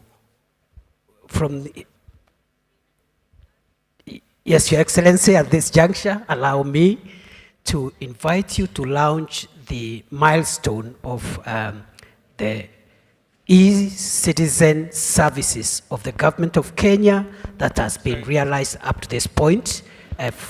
The countdown is being shown. Can somebody direct us on how to do this? Let me take this opportunity, Waziri and your team at the ICT, at the citizen services and ICT departments for making this a reality. As one young man has said, in 2014, when we came into office at Jubilee administration, we identified one weakness that was there in government, that it was not possible in 2014 to pay for any government service in any other way other than in cash. The only understanding of government in 2014 was payment in cash. I am very happy that today we can actually say no government service should ever be paid for in cash. Because of paying in cash,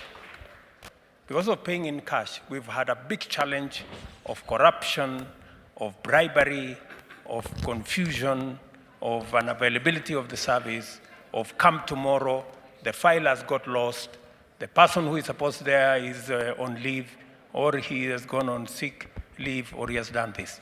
Today, we are announcing to the people of Kenya that government services will be available online. 5,084. It's a very proud moment for me when I hear that all these government services now will go to a dedicated, non-identifiable account, 22222, controlled by the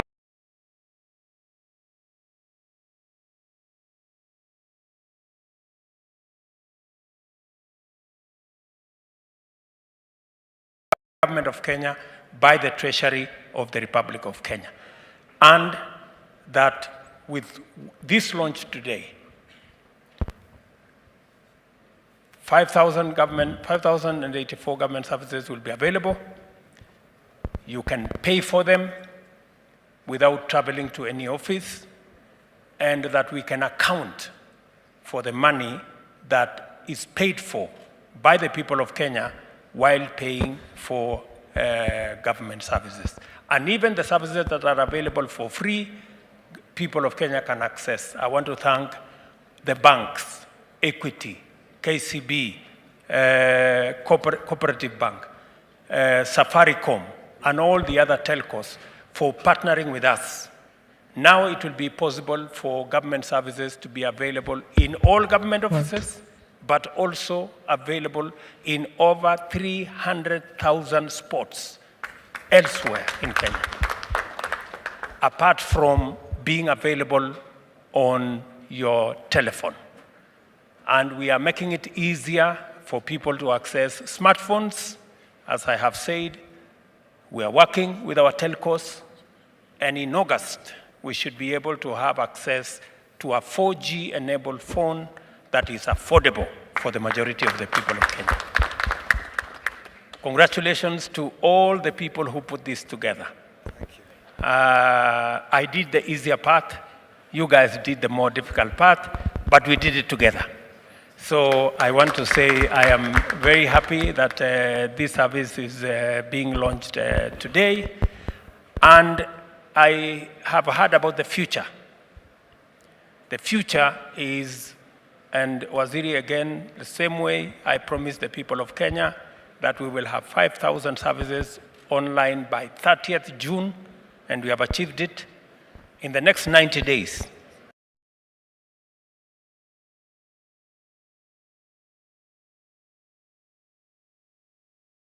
that digital ID has been traumatic for Kenya. We are all aware that there was another phantom project called Huduma Number. That Huduma Number was a complete fraud because and without defrauding the people of Kenya. And those who did that should be ashamed of themselves. So, good people, we have a country to look after. It is our country. We must look after it. We must do whatever it is, whatever it takes to make sure that Kenya moves forward. We must tap into the talent of these young people. It is the young people of Kenya that have made this a reality. And we must applaud the young people of Kenya for their talent, for their expertise. You know, this e-citizen has been built by Kenyans. Many people across the world, when I tell them we are going to have 100% digitized government services by the end of this year, they wonder. Many people, including from the developed world, never believed that we would do 5,000 government services in 6 months.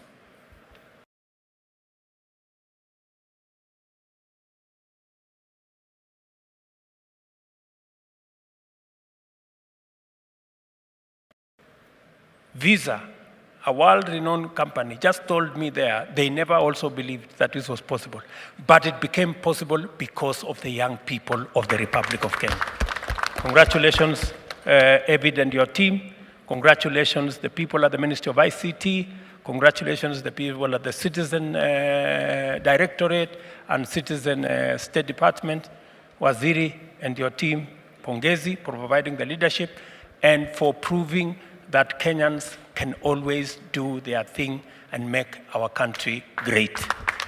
Today, I am a very proud Kenyan that with our talent, with the talent of our young people, with the knowledge of our young people, with the expertise of our young people, with the coordination of our government, today we are launching a phenomenal achievement that we have 5,000 government services online. They will be available everywhere, and that by the end of this year, we will have all government services available online. And that in the next 90 days, we are going to have a digital ID. Burn the midnight oil, do whatever you have to do, and I am sure that it will happen.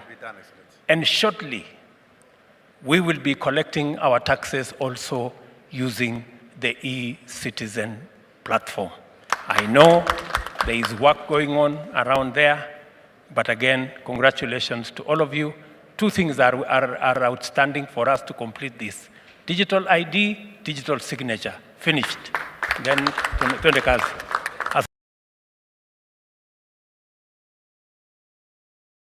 Citizen solution, ladies and gentlemen, Mkononi is officially launched.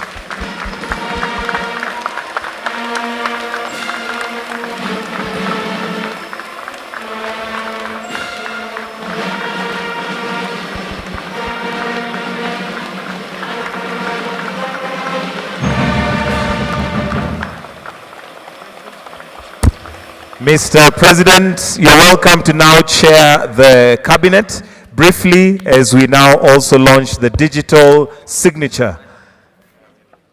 If the rest of us can kindly proceed also towards to take our seats. We'll have His Excellency chair the cabinet as we have the launch of the digital signature taking place.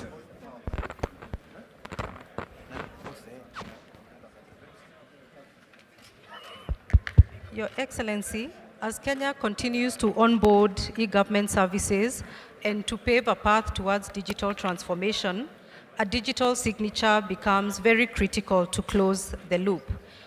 Allow us, with your permission, today to assign you a digital signature that will enable you to close transactions in a go, regardless of where you may be located.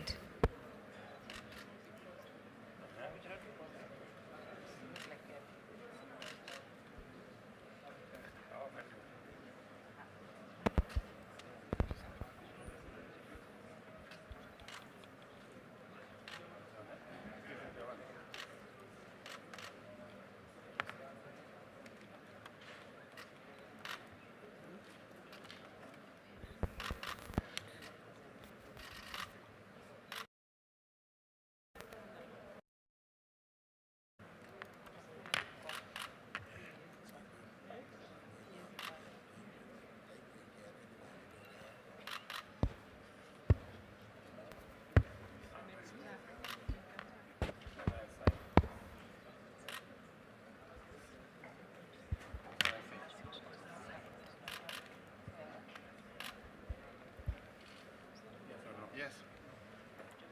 Good job. Now we are there. Yeah.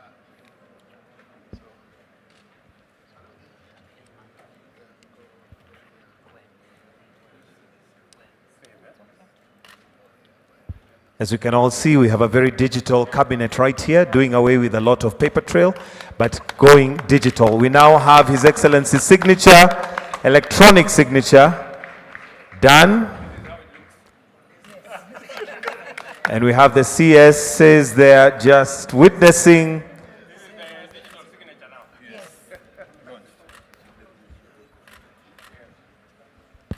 And there we have the digital signature now ready for use.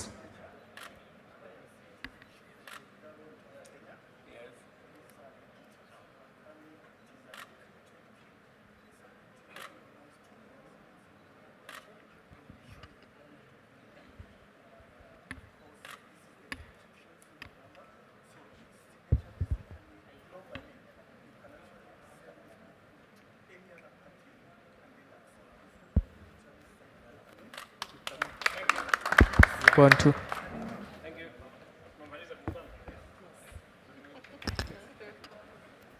Thank you, Your Excellency. We now welcome you to Gava Express. Tunaweza mkaribisha His Excellency na makofi tafadhali anapojiunga na sisi. Let us all rise.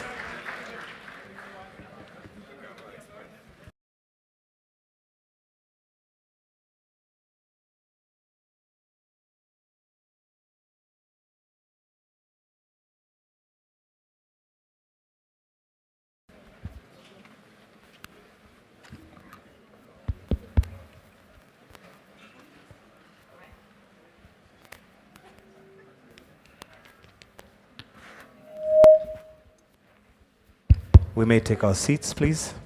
Your Excellency, sir, welcome to the eCitizen Express shop.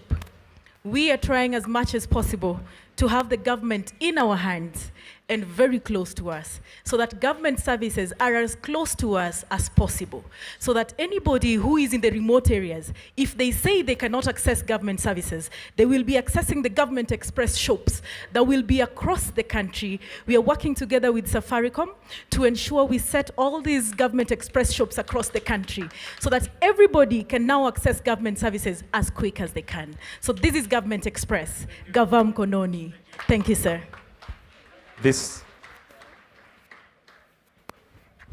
Welcome, Your Excellency. This is where we say tulipe ushuru tujitegemee. I've just heard you talk about where the ultimate goal is, Your Excellency, and that is to collect taxes using the same platform. Your Excellency, very briefly, just to say that even as our core mandate is collection of revenue, mobilizing revenue, what we're trying to do is that to ensure that that is also seamless, we bring services closer to the people. And we have partnered very well with the eCitizen team, and to ensure that at least at the click of a button in the comfort of your home and wherever, Your Excellency, then you're able to access our services. Very quickly, see, starting from the iTax platform, that one you can register for your PIN, You can check whether a PIN is actually valid, because we have had instances where people are going for services but they're giving other people's PIN or giving a wrong PIN. So that one, you can quickly confirm that and you can file a return. On eTIMS, Your Excellency, this is where we have the VAT platform, making it efficient, affordable, cost-effective, and as you're transacting, all your invoices are related to KRA, real-time or near real-time, Your Excellency. ICMS, this one again with the customs, the agents, clearing of goods, both inbound, a single window can again citizen. Here, Your Excellency, the EGMS. EGMS where we have trace for the excisable. And once you have all the credentials of access for the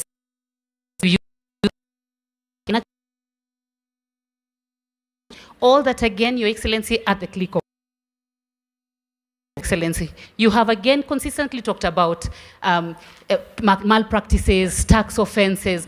What can we do then to curb corruption, fraud? How can we get to know this information and then nip it in the bud, Your Excellency? We have this platform, iWhistle. iWhistle, anybody can access this to relay information to us on tax offenses and malpractice.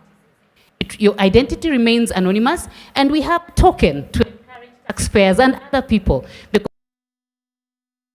once we have recovered the tax, you are entitled to tax recovered, capped at 5 million for now, Your Excellency. So all this is just to encourage the taxpayers to say that even services closer to our people, Your Excellency. Thank you. Congratulations, Madam CG. What I want you to do is to work with the ICT people, citizen services people, and the e-citizen platform on our tax action. I know there's been discussion already. Yes.